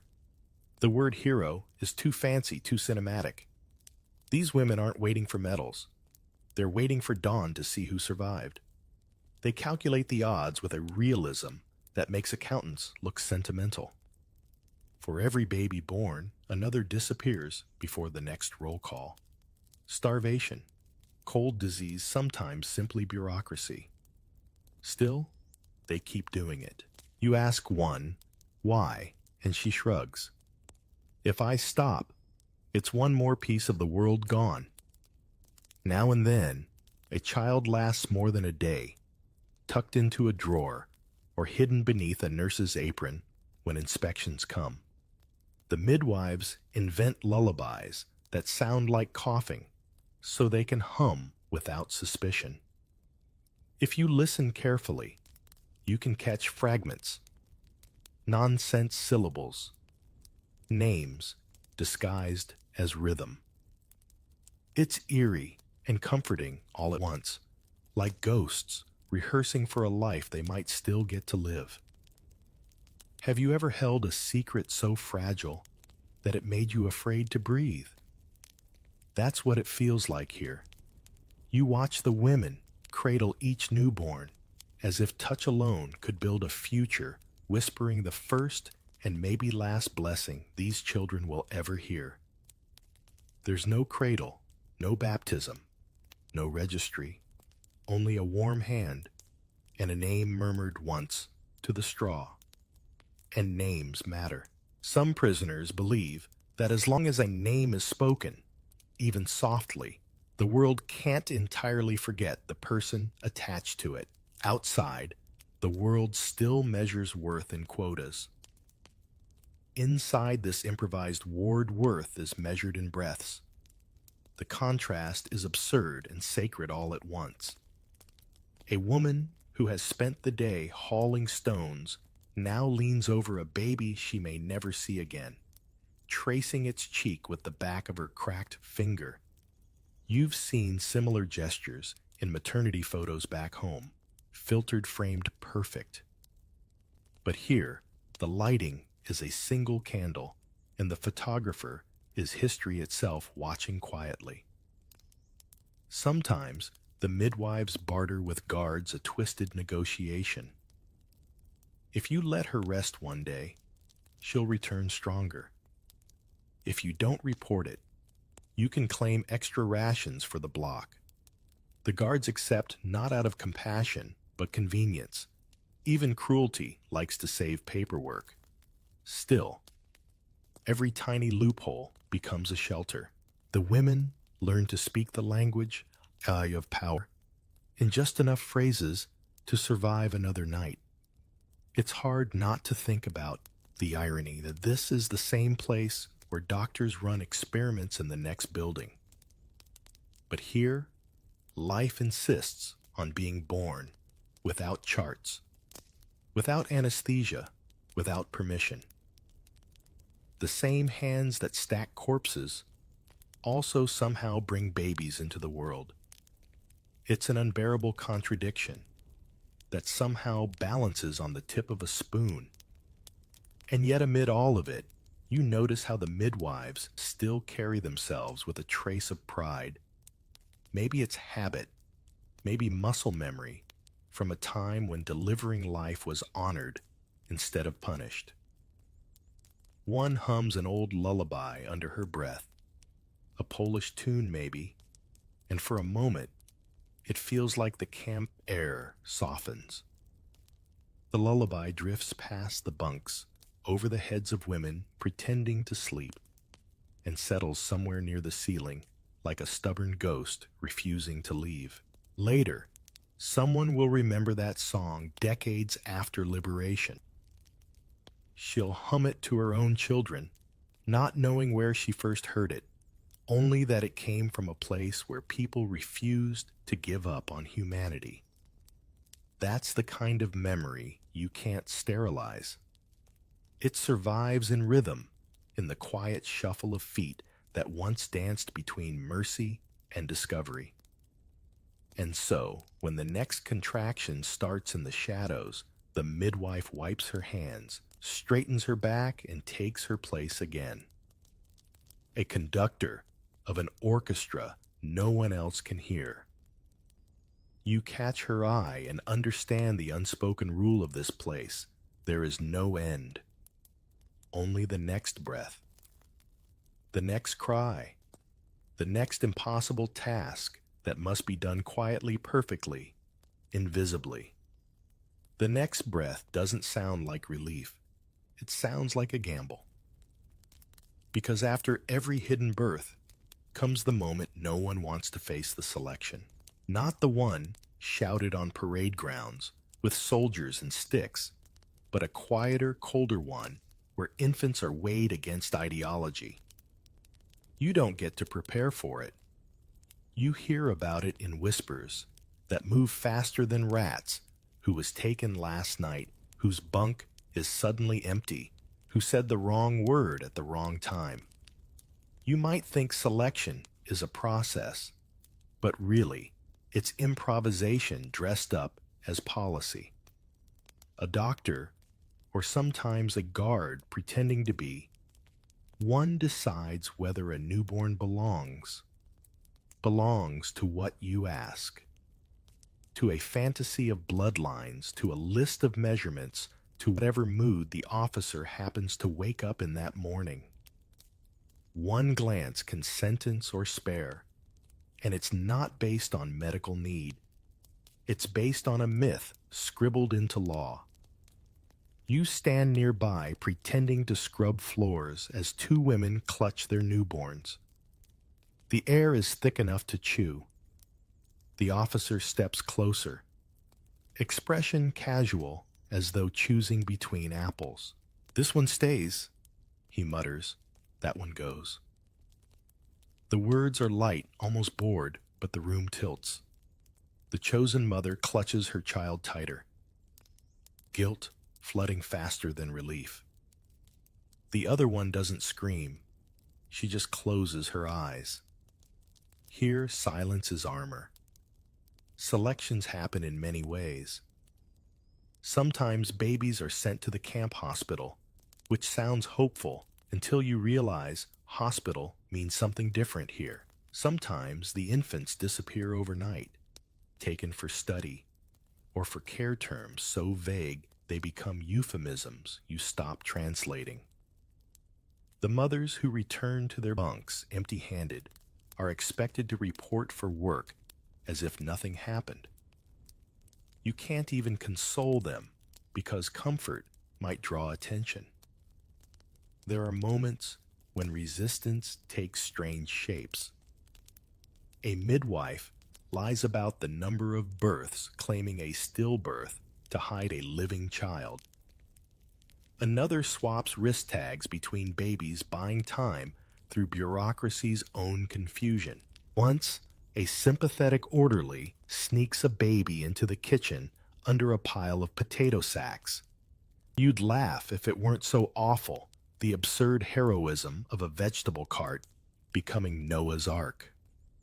Sometimes the most powerful resistance is just insisting on names.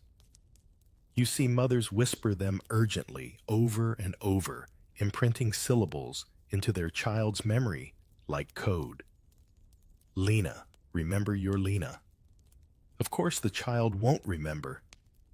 But maybe memory doesn't need consciousness. Maybe it's carried in tone, in heartbeat, in the cadence of a mother saying your name one more time before morning. Do you ever wonder how many worlds are lost when a file is closed? That thought ambushes you one night as you watch a nurse burn papers in a barrel behind the barracks. She's crying, but smiling because sometimes destroying records is the only way to protect someone. Numbers vanish into smoke, and for once, erasure feels like mercy. You start noticing how other prisoners react when they see an infant. Some avert their eyes, not out of cruelty, but survival. They can't afford to feel something they can't fix. Others offer crumbs, bits of cloth, or advice that sounds ancient and modern all at once.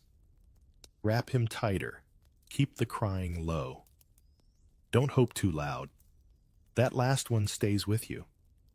Don't hope too loud. As if hope has a volume knob.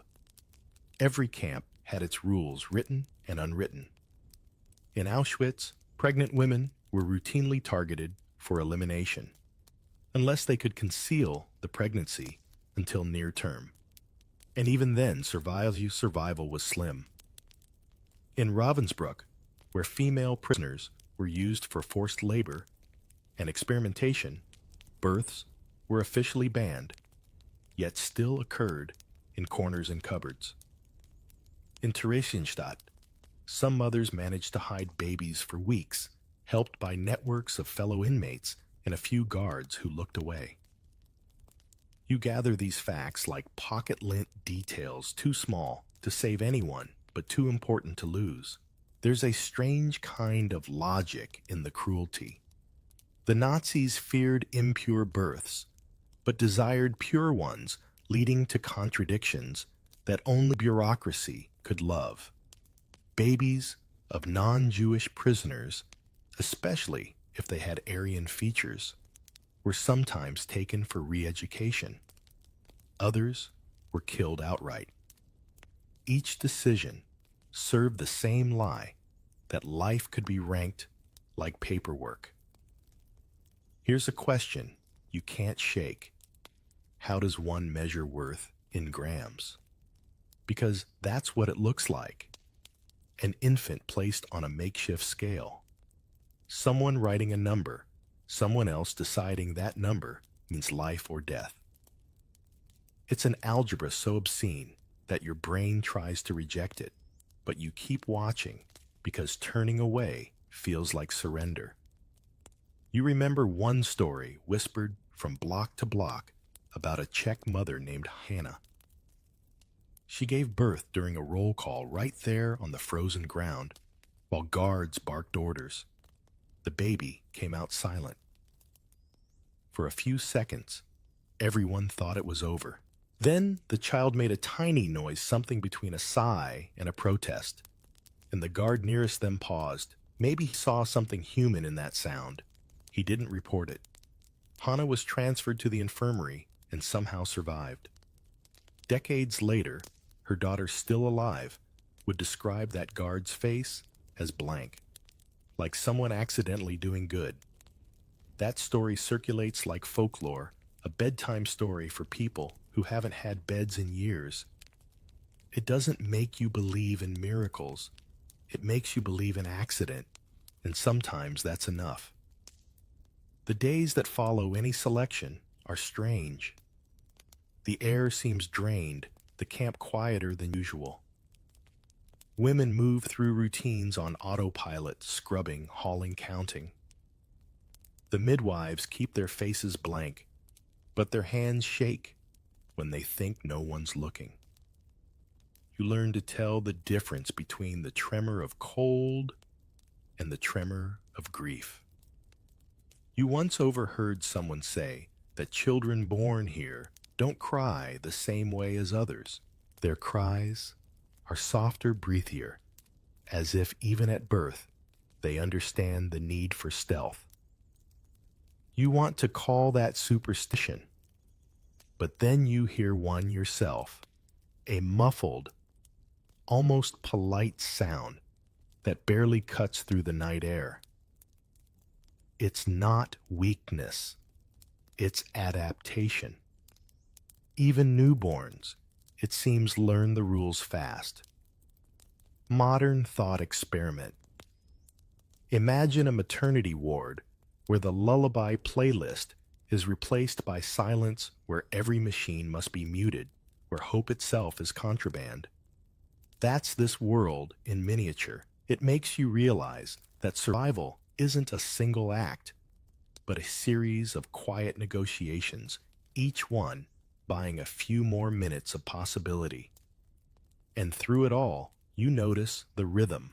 Women helping women, guards choosing apathy over malice, for a heartbeat time stretching thin but not snapping. The system is designed for despair, yet despair never quite monopolizes the place. There's always some small exchange, bread for bandage, glance for glance, that insists life hasn't fully agreed to the terms. The selections never stop, but neither does the defiance. You watch a woman carry her infant to the latrine during inspection, pretending to wash laundry while the baby sleeps inside a bundle of rags. Her face is expressionless, but her hands move with precision that feels like prayer. You understand then that motherhood here is less about sentiment and more about strategy, war conducted with lullabies instead of guns. Later, when you try to sleep, you can still hear the echo of boots and the faint sound of paper shuffling like an accountant balancing an impossible ledger. You close your eyes and count breaths instead of numbers. Somewhere in another barrack, another child is being weighed, another decision made. And though you can't intervene, you whisper to yourself so quietly, even you can barely hear it. Don't hope too loud. What if your twin wasn't your mirror, but your medical file? What if being born side by side meant being split in half, one for data, one for control? That's the arithmetic of horror perfected in the laboratories of Nazi camps. You can't walk past those whitewashed barracks without feeling the cold stare of curiosity turned monstrous. The doctors here aren't healing anyone. They're chasing the ghost of a theory that demands your pain as proof. Twins fascinate the Reich scientists. They are seen as nature's experiment, two copies from one design, perfect for comparing variables. If you're unlucky enough to be one, you are cataloged immediately. Two names become two numbers tied together in the same folder, and you both receive a new identity that fits neatly into the research column of Dr. Joseph Mengele, the so-called Angel of Death. He doesn't look like a monster when you see him at first. His boots are polished, his gloves clean, his voice calm. That's what makes it worse. Evil dressed as etiquette. You're marched into the examination room, which smells like disinfectant and ink. There's an orderly scribbling measurements, head circumference, eye color, leg length. You wonder why he's comparing your eyelashes to your brother's. The answer, of course, is that he's not studying you. He's trying to confirm an ideology. If twins differ in anything, if one grows taller, if one catches a fever, the notes bloom with exclamation marks. Evidence they whisper to themselves, as though proof could justify cruelty. Mengele's fascination with twins isn't theoretical, it's hands-on. He strolls through the children's barrack, like a teacher, through a classroom offering candy, asking questions, practicing charm as camouflage. Some of the kids, still innocent enough to crave attention, smile at him. You want to shake them and say don't, but they don't know what he's capable of. They don't know that the candy is bait and the smile is part of the ritual. Each morning begins with roll call and rumor. The twins are taken for tests. Blood drawn, injections of unknown fluids, sometimes deliberate infections to compare reactions. Mengele calls it science. History calls it cruelty with a ruler. The twins who survive describe endless pokes and notes. One injection in the right arm, another in the left. Then he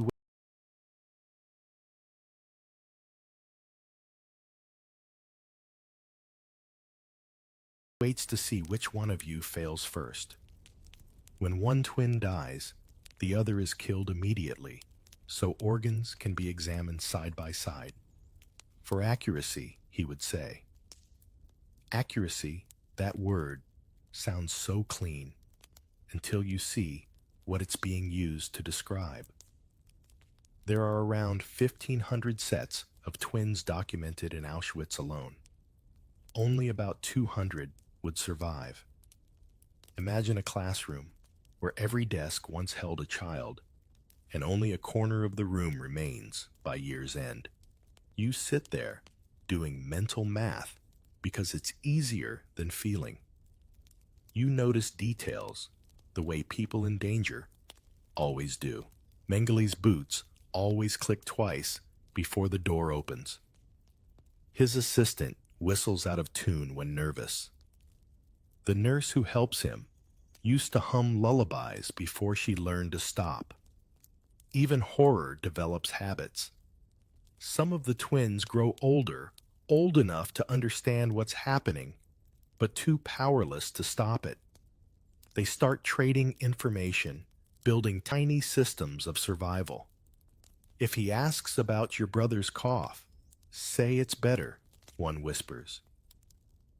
If he says to lie down, keep your eyes on the ceiling. He likes when you flinch. These are the oral textbooks of endurance past quietly memorized, instantly, never written down. Now and then, the experiments intersect with absurdity. Mengele once dyed children's eyes to test pigmentation, leaving them blind for days. Another time, he tried to see if twins could be surgically joined, creating a living proof of genetic connection. The operations failed, of course, because the goal was never life. It was spectacle. The victims became examples, and the results were stored neatly in binders. There's a story of one boy who woke up after surgery, saw his twin beside him, and whispered, "At least we're together." The nurses never forgot that. If you step back from the horror, you start noticing its modern echoes. Think about how even today, data can be gathered without consent, how people can become cases rather than humans. The tools change, but the arrogance looks familiar. The lesson from these barracks isn't just about the past. It's a caution about curiosity without conscience. Every so often, a real doctor, a prisoner, forced to assist, tries to mitigate the damage. They adjust doses, swap samples, fake results to slow the pace. One woman doctor, Miklos Niisli, recorded his guilt, later saying that every life saved felt like a crime against another. You understand that contradiction because you've been living in one hope as rebellion, compliance as camouflage. The twin barrack becomes a distorted version of a family. The children call each other by nicknames, play games with pebbles, whisper bedtime stories about the outside world. They know the odds, but they cling to structure. A girl named Eva once taught others how to count stars through the slits in the roof, pretending each flicker was a safe night earned. Decades later, she would survive, testify, and even forgive Mengele, not because he deserved it, but because she refused to let him own the rest of her life. Do you think forgiveness like that is possible? Or is it just another survival skill, polished with time? The question hangs in the stale air, unanswered, because here, morality isn't a compass. It's a balancing act on a knife. You watch one inspection day when Mengele lines up the children. He walks slowly like a shopper choosing fruit. One twin sneezes. The doctor smiles faintly, makes a note, and moves on. That's all. The child will vanish by morning. You tell yourself you won't remember his face, but of course you do. It follows you like a watermark. And yet somehow, laughter still sneaks in, faint but defiant. One twin, a boy, about 8, cracks a joke about the doctor's mustache being smaller than his microscope. The others giggle, and for a split second, the lab turns into a playground. Mengele pretends not to hear. Maybe he doesn't understand that humor is their last rebellion, a small declaration that they are still children, not data points. The twin learns something crucial. Fear can be managed. Curiosity cannot. The more you try to understand evil, the more it hides behind explanations.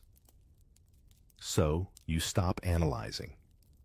You start observing instead, quietly, You file every detail into memory because you sense that one day someone will need these facts to rebuild meaning. When the experiments end for the day, the children are returned to their bunks. Some limp, some shiver, some stare blankly. The guards count them.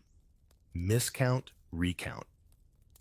Paperwork insists everything is orderly, that numbers match, that progress is being made. Meanwhile, you know progress died the moment compassion was replaced by measurement. And still, every night, the twins whisper each other's names before sleep. Not as prayer, there's no religion left here, but as proof that they're both still real. That someone somewhere might remember them not as pair 77A and 77B, but as Anna and Maria, or Joseph and Laszlo. That's the quiet revolt the paperwork can't erase. You'd think silence is empty, but in a camp, silence is strategy. After the experiments, after the selections, after the noise of boots and ledgers, there's a new kind of resistance hiding in plain sight. By now, you've learned that survival here isn't just about not being seen. It's about being seen in the right way. Every gesture, every cough, every spoonful of soup can mean the difference between existing and being noticed. You start watching how the mothers move. Their steps are slower, deliberate, as if choreography could fool a guard's eye. The trick isn't invisibility, it's normalcy. A woman with an extra layer under her coat looks like she's cold. A swollen belly can be hidden under a folded blanket during roll call.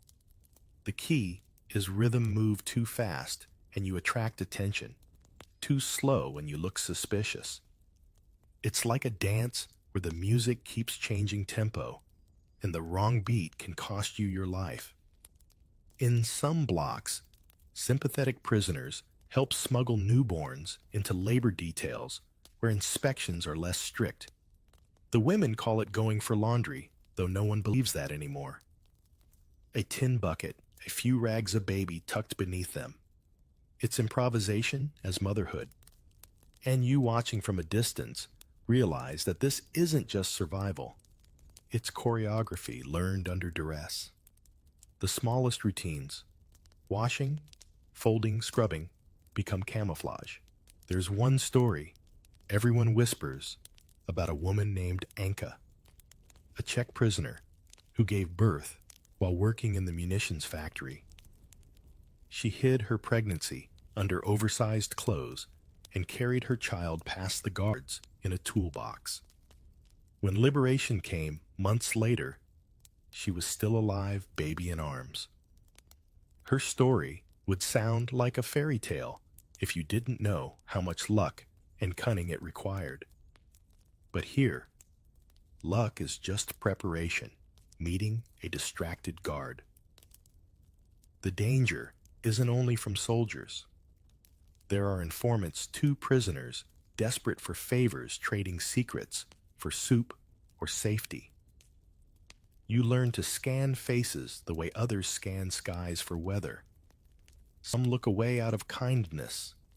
Others look too long. A sideways glance can undo weeks of planning. So the midwives and mothers develop codes. A cough means the coast is clear. A dropped spoon means stop. Language without words. It's strange how you start to measure bravery, not in loud acts, but in small ones. A guard looking the other way for 5 seconds. A fellow inmate shifting position to block the view. A nurse who misplaces a file just long enough for someone to slip by. These are the invisible rebellions that make the difference between life and paperwork. Sometimes hiding means pretending something awful. There are reports too many to count of mothers claiming their infants died at birth so the guards won't take them. They bury dolls, scraps of cloth, anything that might pass as a shrouded body. The deception works only if the mother's grief looks convincing, which tragically it always does. You realize that survival demands theater, and every actor here performs for an audience that doesn't know it's being manipulated. Do you ever wonder how much of yourself you'd sacrifice to protect someone you've known for less than a minute? That's the question these women answer daily. They risk beatings, deportation death, not for ideology, not even for hope, but for the raw instinct that says life deserves another try. Every hiding place has a story. In the women's camp at Ravensbrück, infants were concealed in piles of laundry, smuggled out during work details, even tucked into coal carts headed for storage sheds. In Auschwitz, a handful of mothers managed to hide babies in the infirmary, dosing them with sugar water and sleeping pills to keep them quiet. One midwife reportedly taught mothers how to pinch a nerve in the child's shoulder to lull them into stillness, a cruel trick that worked too well. These details don't fit into school textbooks, but they're the stitches holding history together. You begin to understand that sound, specifically, the absence of sound, is its own currency. A crying infant could expose dozens, so everyone learns to improvise lullabies that double as cover noise. Women cough in rhythm. Scrape bowls stomp slightly louder near bunks hiding a baby. It's a strange kind of symphony. Every noise calculated, every silence meaningful. Sometimes the hiding fails.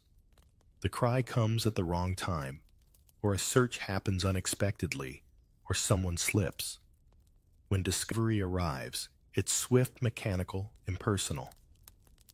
But what amazes you isn't the brutality, it's what happens afterward. The next day, someone else tries again. There's no pause, no meeting to decide whether it's worth it. Life insists on repetition. In your quieter moments, you start comparing all this to the modern world. Imagine living in a city apartment with paper-thin walls and an overzealous landlord. You whisper to avoid trouble. You hide your valuables. You memorize your neighbor's footsteps. Now, replace the landlord with an empire obsessed with purity, and the stakes become cosmic. Still, the human behavior, the calculation, the timing, the will to adapt feels eerily familiar. Maybe survival, in any century, runs on the same basic algorithm. Learn, hide, repeat.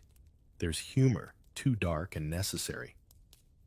A prisoner once joked that the guards' dogs were better fed than the officers themselves. Another quipped that the laundry never lost a sock because someone was always watching. Even in hiding, people find ways to laugh. It's not denial, it's ventilation. Without laughter, silence grows too heavy to breathe. You watch one night as a woman rocks a bundle in the corner. You know it's not supposed to be there, but no one says anything. The guard passing by glances and hesitates for a second, then moves on.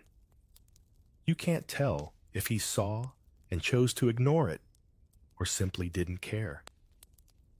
Either way, mercy sometimes arrives disguised as apathy, and you learn to take it without thanks. There's something almost mathematical about the efficiency of fear here. Everyone knows their role, their timing, their risks. It's like an orchestra playing a song with no conductor, every musician attuned to the next breath. You think about that often, the precision required just to stay alive. The way terror shapes routine into ritual. And yet through it all, something stubborn grows. Hope maybe, or defiance. It's hard to tell them apart anymore. The women don't dream of escape. They dream of tomorrow being quiet enough to stay hidden. You start to realize that even hope can adapt to the size of its container. As you drift to sleep, you hear someone humming under her breath.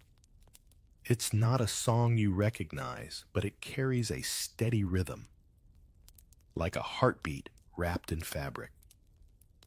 You close your eyes and imagine the sound as a thread connecting every hidden mother, every shushed child, every trembling midwife.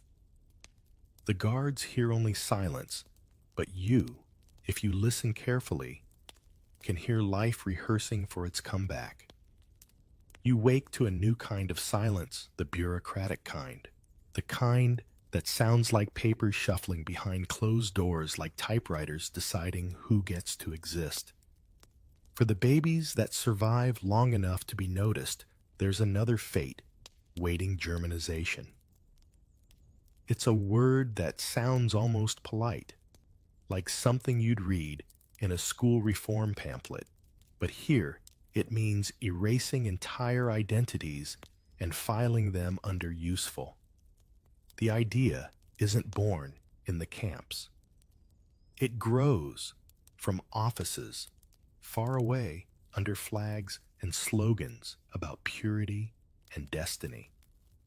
Some Nazi officials genuinely believe they're rescuing children from inferior origins, giving them a better life among proper German families. It's the kind of twisted logic that wears moral perfume to mask the rot. So when you see an officer smile and say, "This one has good features," you know it's not a compliment. It's an abduction in progress. Trains carry these babies away like parcels. No crying, no explanation, just transfers. You see lists pinned to clipboards, names on one side, new names penciled on the other. Anna becomes Annalise. David becomes Dieter. The babies are sent to special homes run by the Lebensborn program, where nurses scrub their bodies, cut their hair, and teach them new lullabies in German. It's not violence you can see. It's violence that smiles and says welcome. One mother watches her infant being taken from her arms. The guard, perhaps uneasy, mumbles that the child will live well Besserall's higher. She nods, not because she believes him, but because nodding is safer than screaming. Later, she whispers her baby's real name into the straw, as if the earth itself might carry it forward. You understand why. In a world rewriting itself daily, names are the last proof that truth once existed. The Lebensborn homes are strangely quiet, almost serene. White curtains, polished floors, lullabies floating through hallways. You might think you've stepped into a normal nursery until you read the intake forms. Each child is ranked by skull measurements, eye color, and bloodline potential. Those deemed acceptable are adopted by SS families, their birth erased.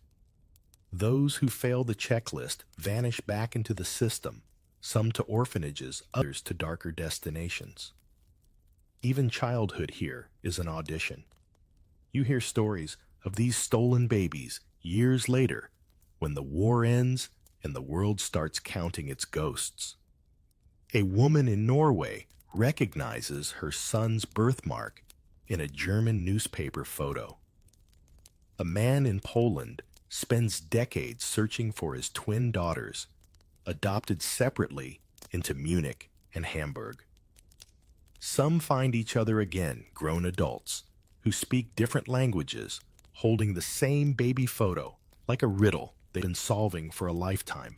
If you've ever lost a suitcase at the airport, you know that feeling of staring at a conveyor belt, praying for recognition.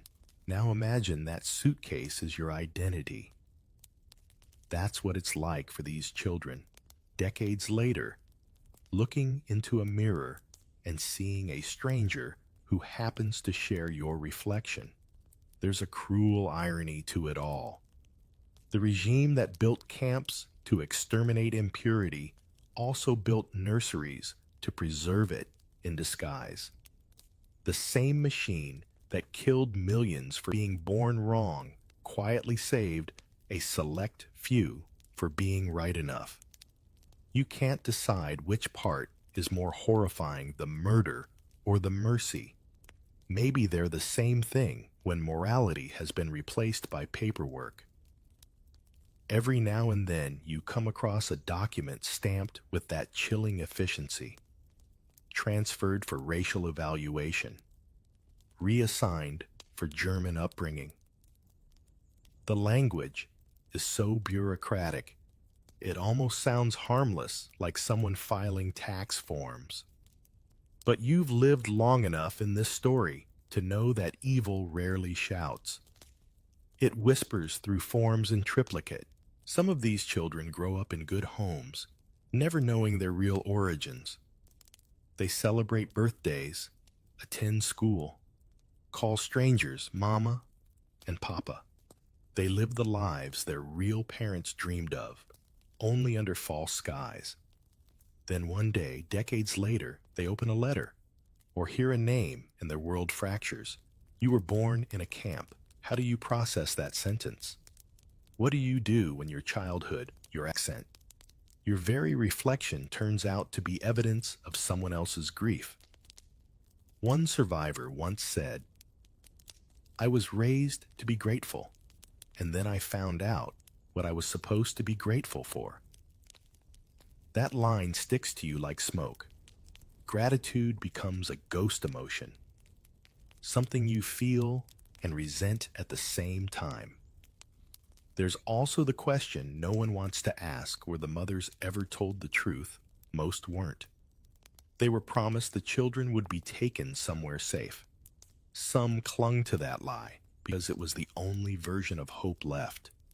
Others knew better. They didn't expect to see their children again, but they kept whispering their names anyway, betting that memory could travel further than trains. You imagine one of those children, years later grown middle-aged, standing at a reunion event, surrounded by others like him. He speaks fluent German, maybe a bit of English. He doesn't remember his mother's face, but sometimes he dreams of straw and lullabies in a language he can't identify. Someone tells him it was Polish. He nods politely, as if that detail fits into a puzzle he stopped trying to solve. But later that night, he can't sleep. He hums that same tune, and it makes him cry without knowing why. Even after liberation, many of these Germanized children were too young to remember their origins. Reuniting them with surviving relatives became a detective story that lasted decades. Red Cross offices, adoption records, DNA testing, all of it, chasing ghosts across borders. Some reunions happened by chance, others never did. You might think closure would come eventually, but for many, closure is just a different kind of loss. The moment when hope runs out of places to hide. There's a line that sums it up. Paper can forget faster than people. Files get lost. Names misspelled, witnesses die. But somewhere deep inside memory waits for an opening. And when it comes, it doesn't bring peace. It brings identity with a side of vertigo. You realize now that the Nazis' cruelty wasn't just about killing. It was about rewriting, erasing and redrawing lives as if history were clay. For the children taken into German homes, their survival came at the cost of truth. They lived, yes, but in someone else's story. The next time you hear a lullaby in German soft and sweet, you might wonder where it was first sung. Was it in a nursery in Munich? Or in a barrack at Ravensbrück? Was it written in love or in the language of forgetting?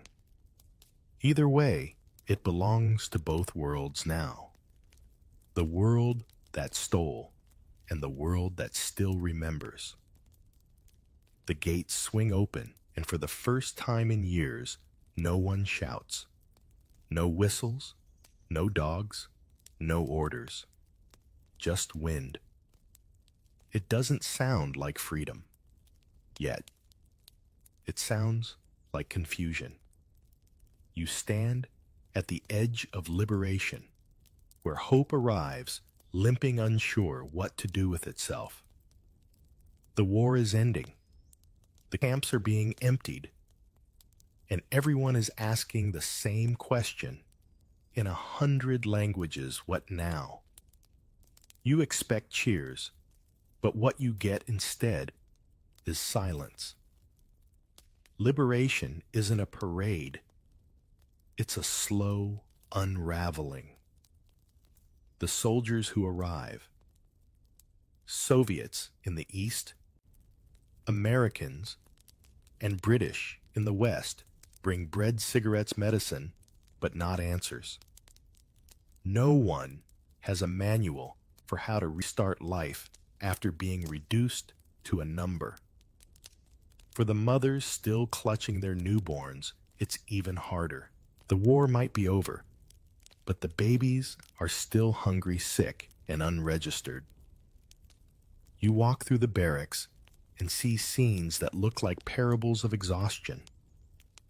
A woman rocking an infant wrapped in rags, unsure if she should cry from relief or fear.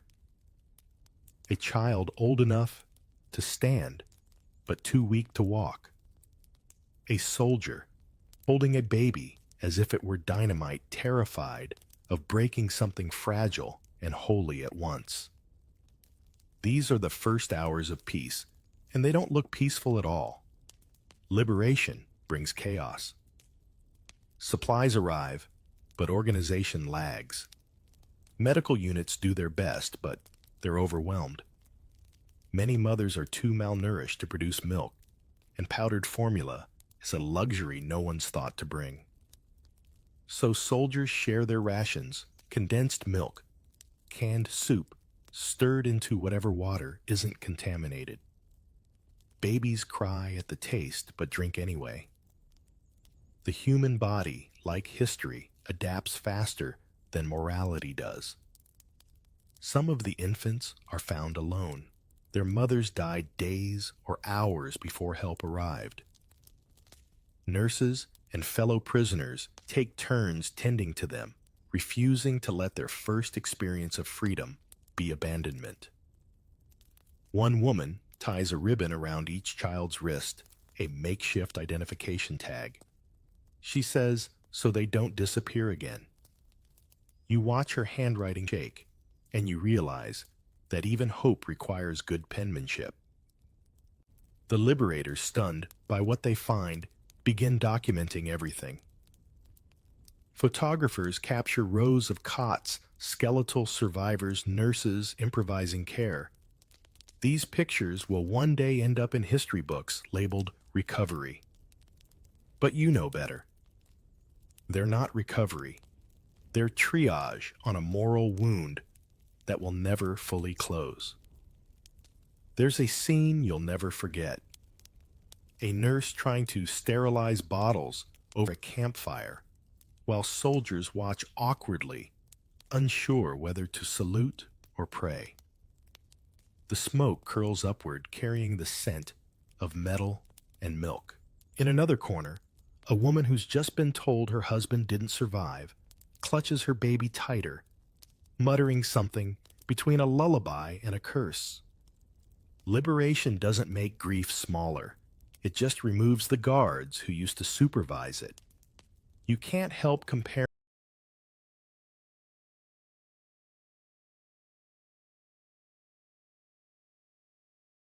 it to modern disasters, refugee camps, earthquakes, pandemics. Every time it's the same image: a crowd waiting for food, for medicine, for meaning. The uniforms and flags change, but the faces don't. History has a way of repeating its hunger.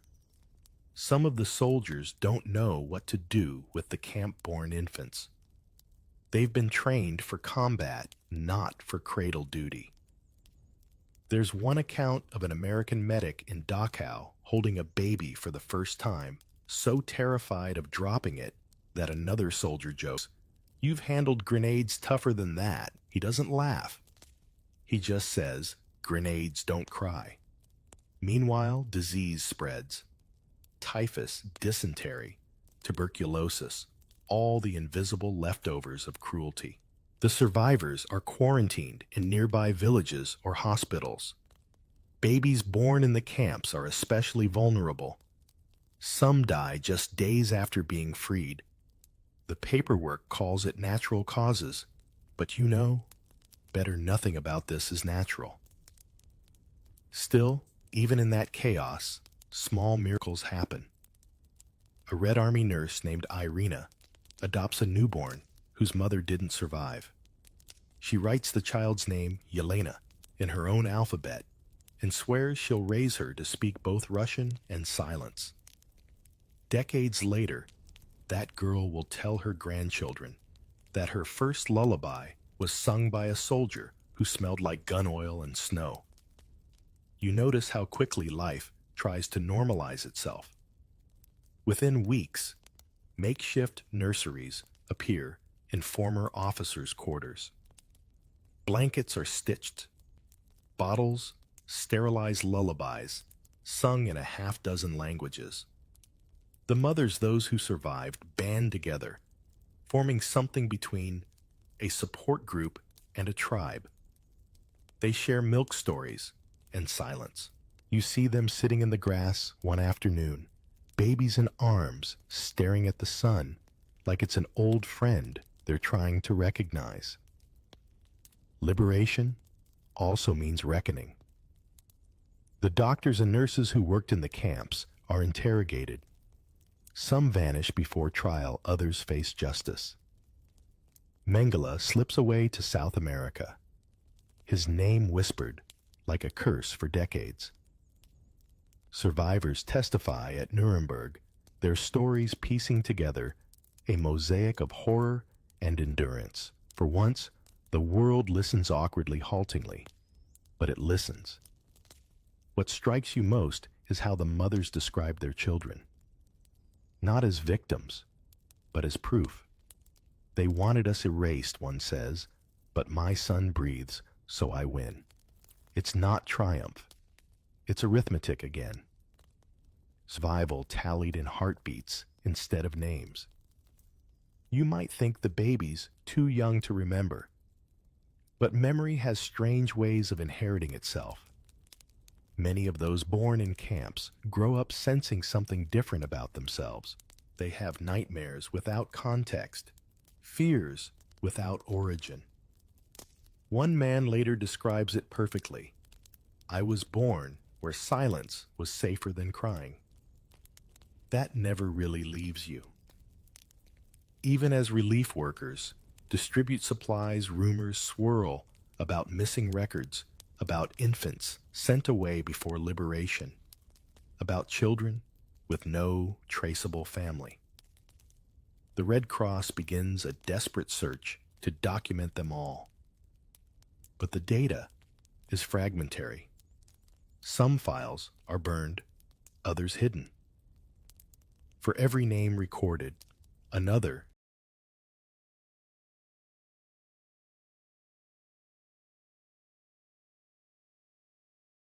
is lost to ash or bureaucracy. The survivors call them the unwritten children. You sit by the fence one evening, listening to the distant rumble of trucks carrying away prisoners who can walk. Behind you, a baby coughs softly, then settles. The sound is ordinary, miraculous. You realize that history often ends not with applause, but with a child breathing steadily in someone's arms. Later, when journalists ask how liberation felt, many survivors say the same thing, like waking up too fast. Freedom arrived before their minds could catch up. But for the babies, those born in shadow and raised in light, it's the opposite. They grew into freedom, gradually learning it the way others learn lullabies through repetition and warmth.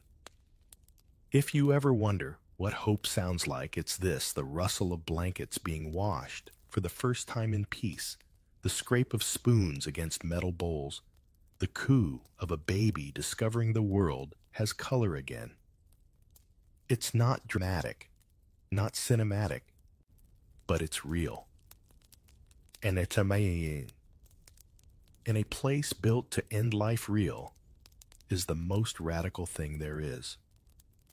After liberation paper becomes the new battlefield, everyone is searching for someone, a brother, a husband, a mother, a child. The soldiers who came with guns now carry notebooks. You watch survivors gather in rooms full of desks and typewriters swapping stories, aims, and fragments of hope. They call it tracing, but it feels more like archaeology digging through ash for faces. At first, the task seems impossible. Records are scattered across Europe, written in half a dozen languages, sometimes in pencil, sometimes in code. Many of the ledgers have been burned or buried. The Nazis, so obsessed with documentation, turned their meticulousness into camouflage files labeled relocation, transfer, evaluation. Each word a lie with perfect handwriting. Still, people persist. The Red Cross opens tracing offices. Volunteers sleep under their desks. Priests, rabbis, and clerks sift through stacks taller than themselves.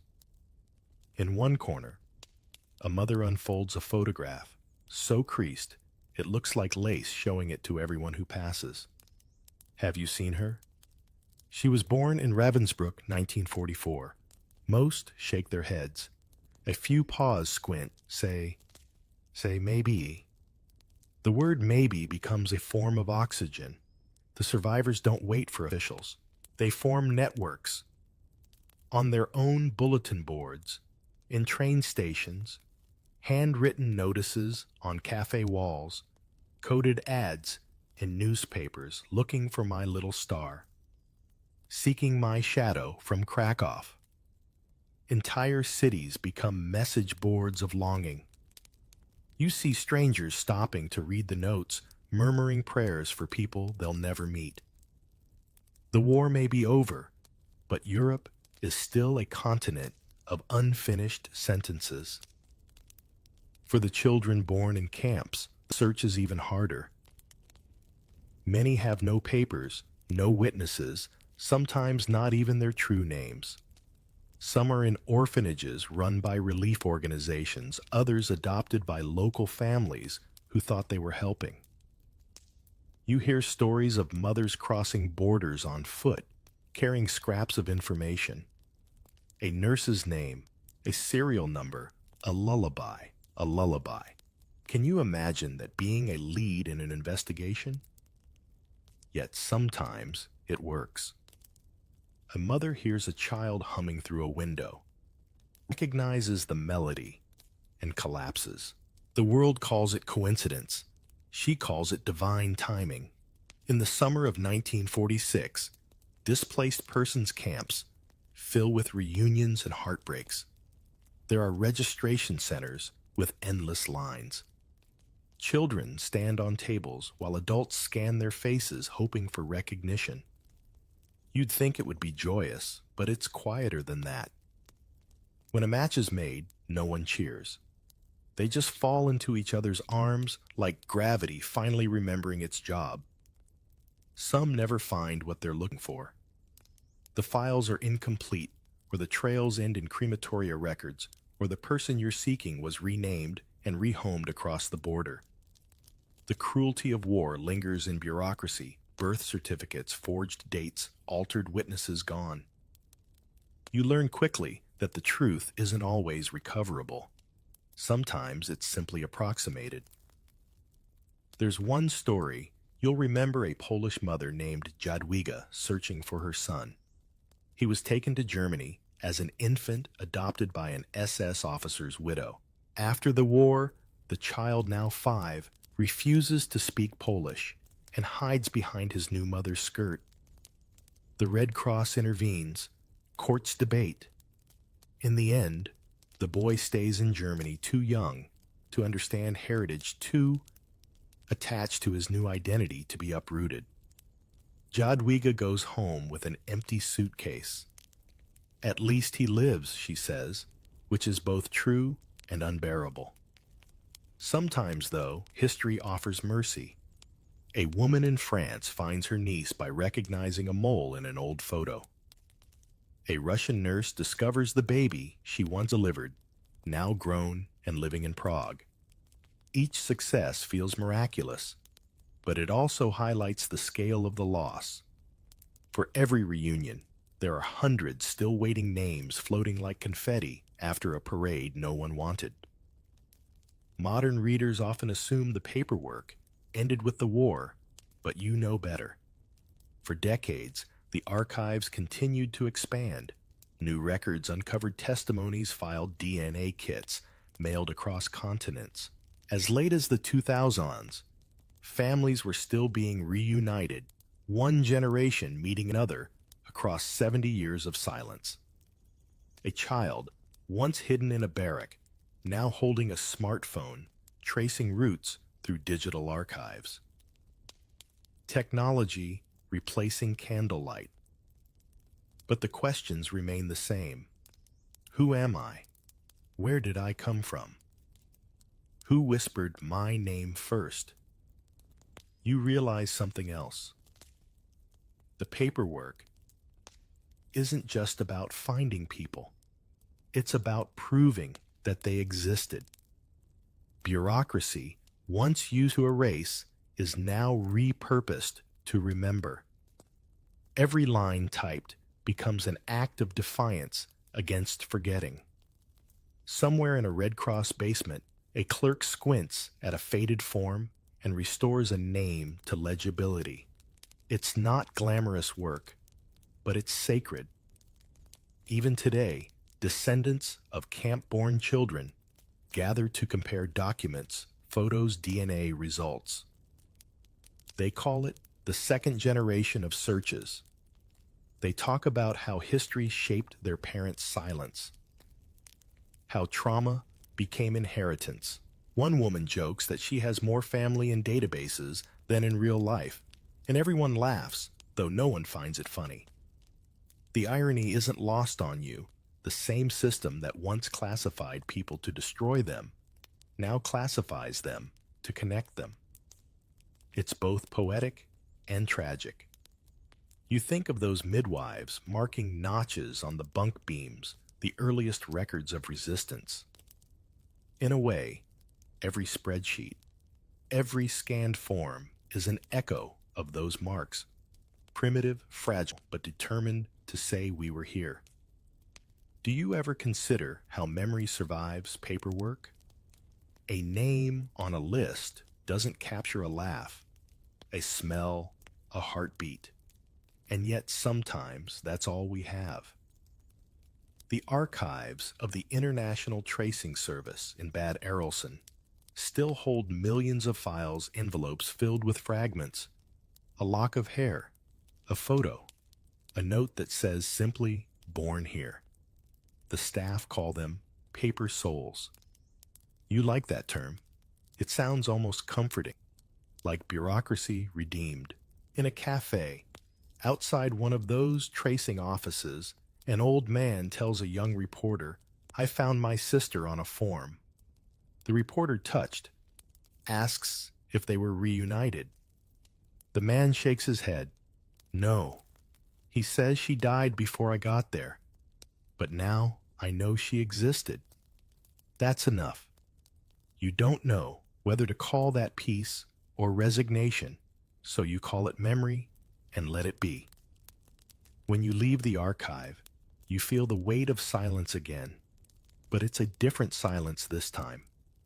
Not the silence of fear, but of reverence. somewhere in a drawer, a name has just been read aloud for the first time in 80 years. Somewhere else, a descendant is learning the lullaby that once echoed between wooden walls. And you realize that the story isn't over. It's just been filed under "to be continued." You'd think silence would fade with time, but no. It just changes tone. Decades after the war, the children born in Nazi camps grow up carrying a soundless inheritance. They are living paradoxes, proof of survival and proof of atrocity, often at the same time. Their lives become questions no one knows how to ask politely. Where were you born is small talk for most people. For them, it's a landmine. Those who stayed with their mothers often grew up in displaced persons camps or orphanages, moving from one temporary world to another. They learned to call strangers aunt or uncle, to pack quickly, to trust sparingly. When you spend your first years surrounded by uncertainty, permanence feels suspicious. Even as adults, many of them admit they never unpack their suitcases all the way. Health is another legacy.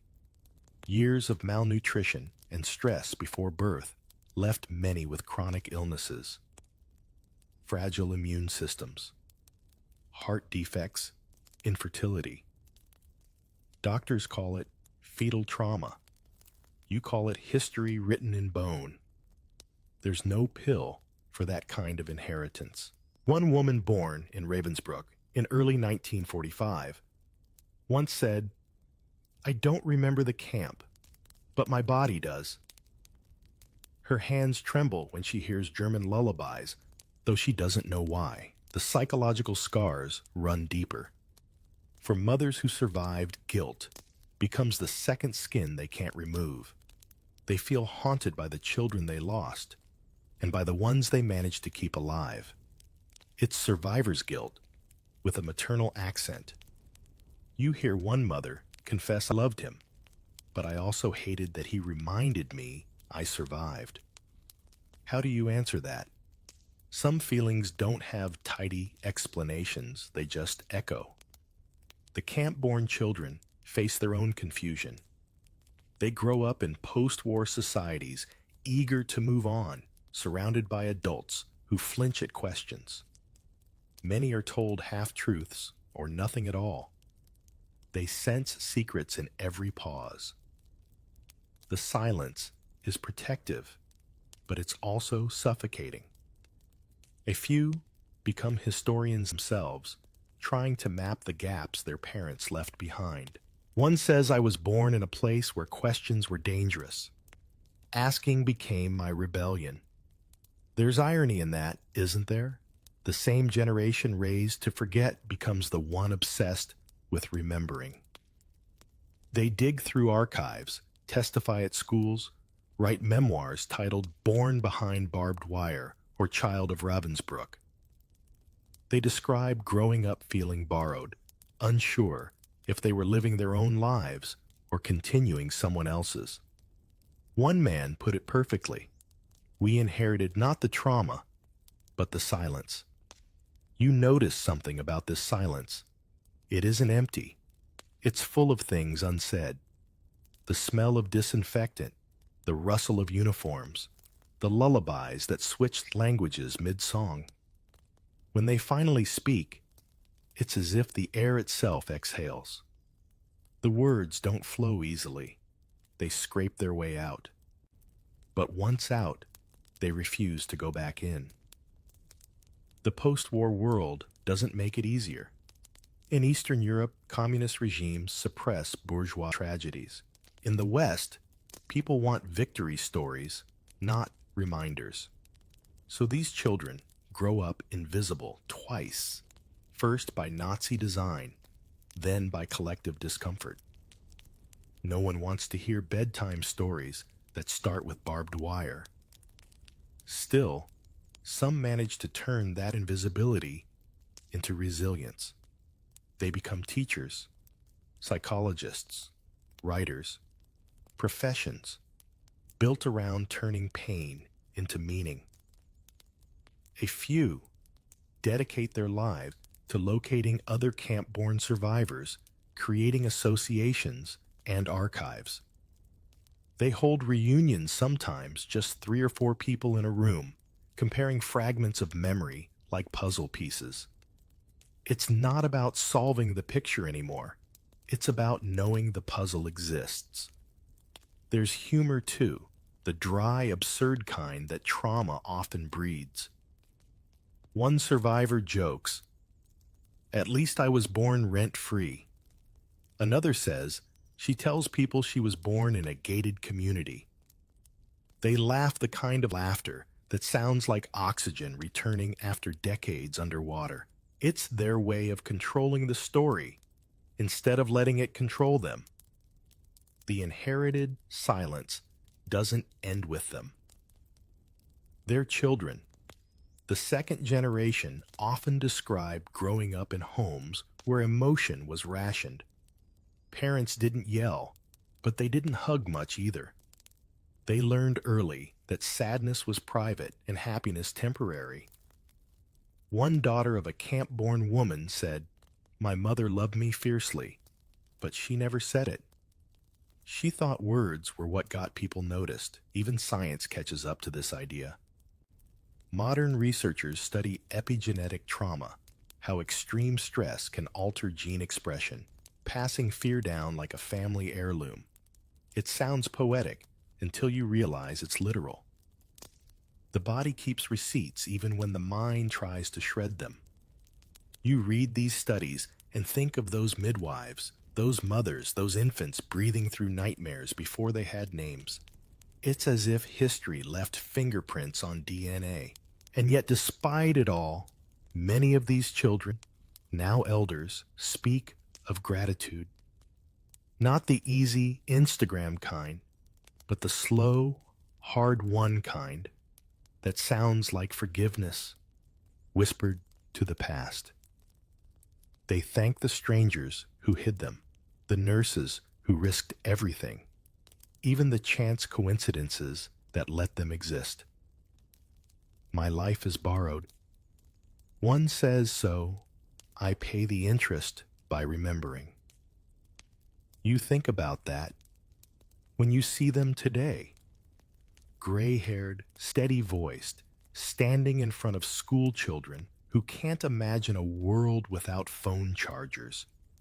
They hold up photos, describe straw beds, frostbite ration soup, and then smile softly. Not to terrify, but to warn. This happened, they say, and it started with paperwork and silence. Sometimes the silence breaks in unexpected places.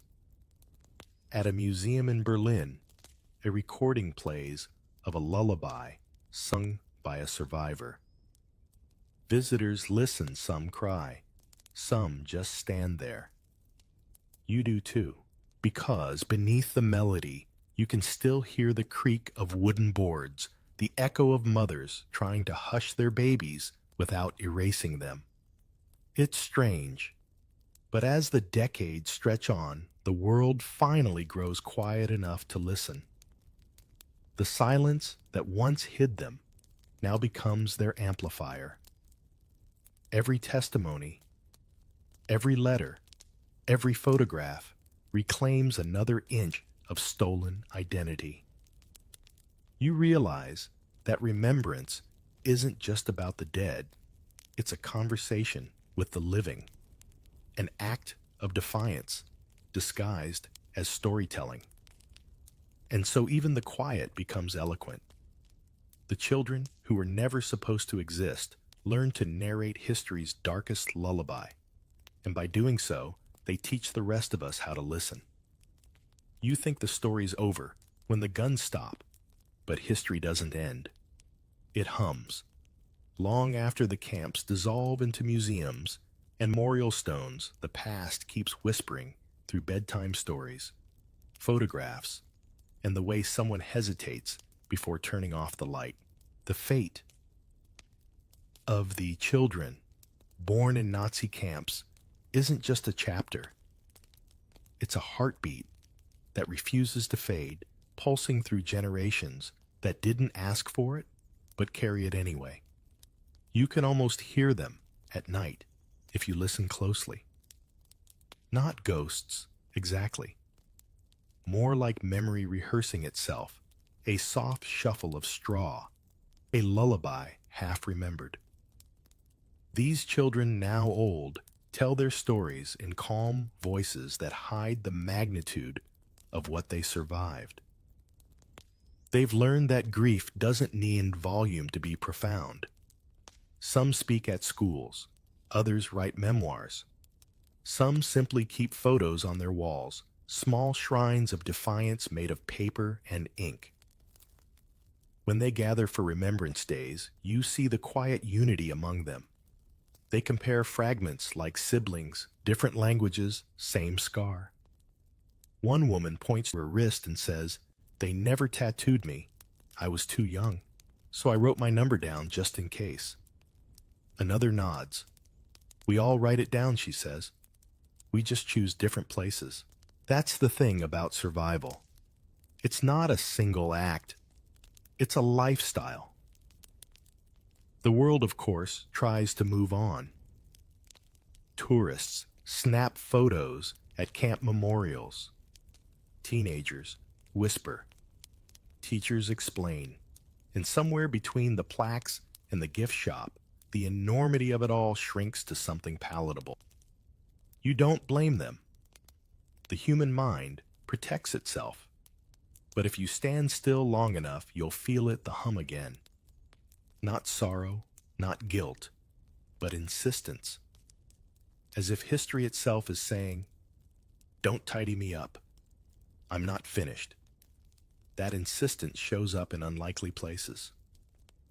A museum guide stops mid-sentence to mention the camp-born babies. Visitors blink in surprise. Wait, there were births? Yes, there were. Life in defiance of death.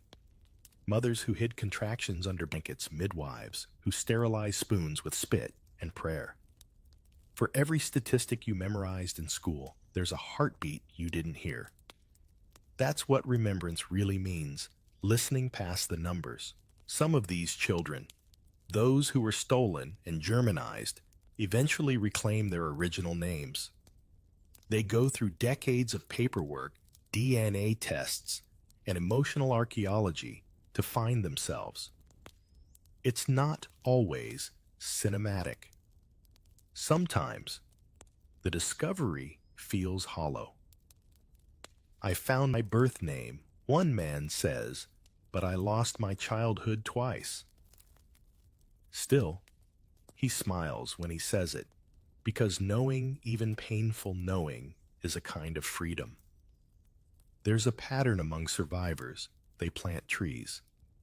You see it everywhere. Birches in Poland, oaks in Germany, olive groves in Israel.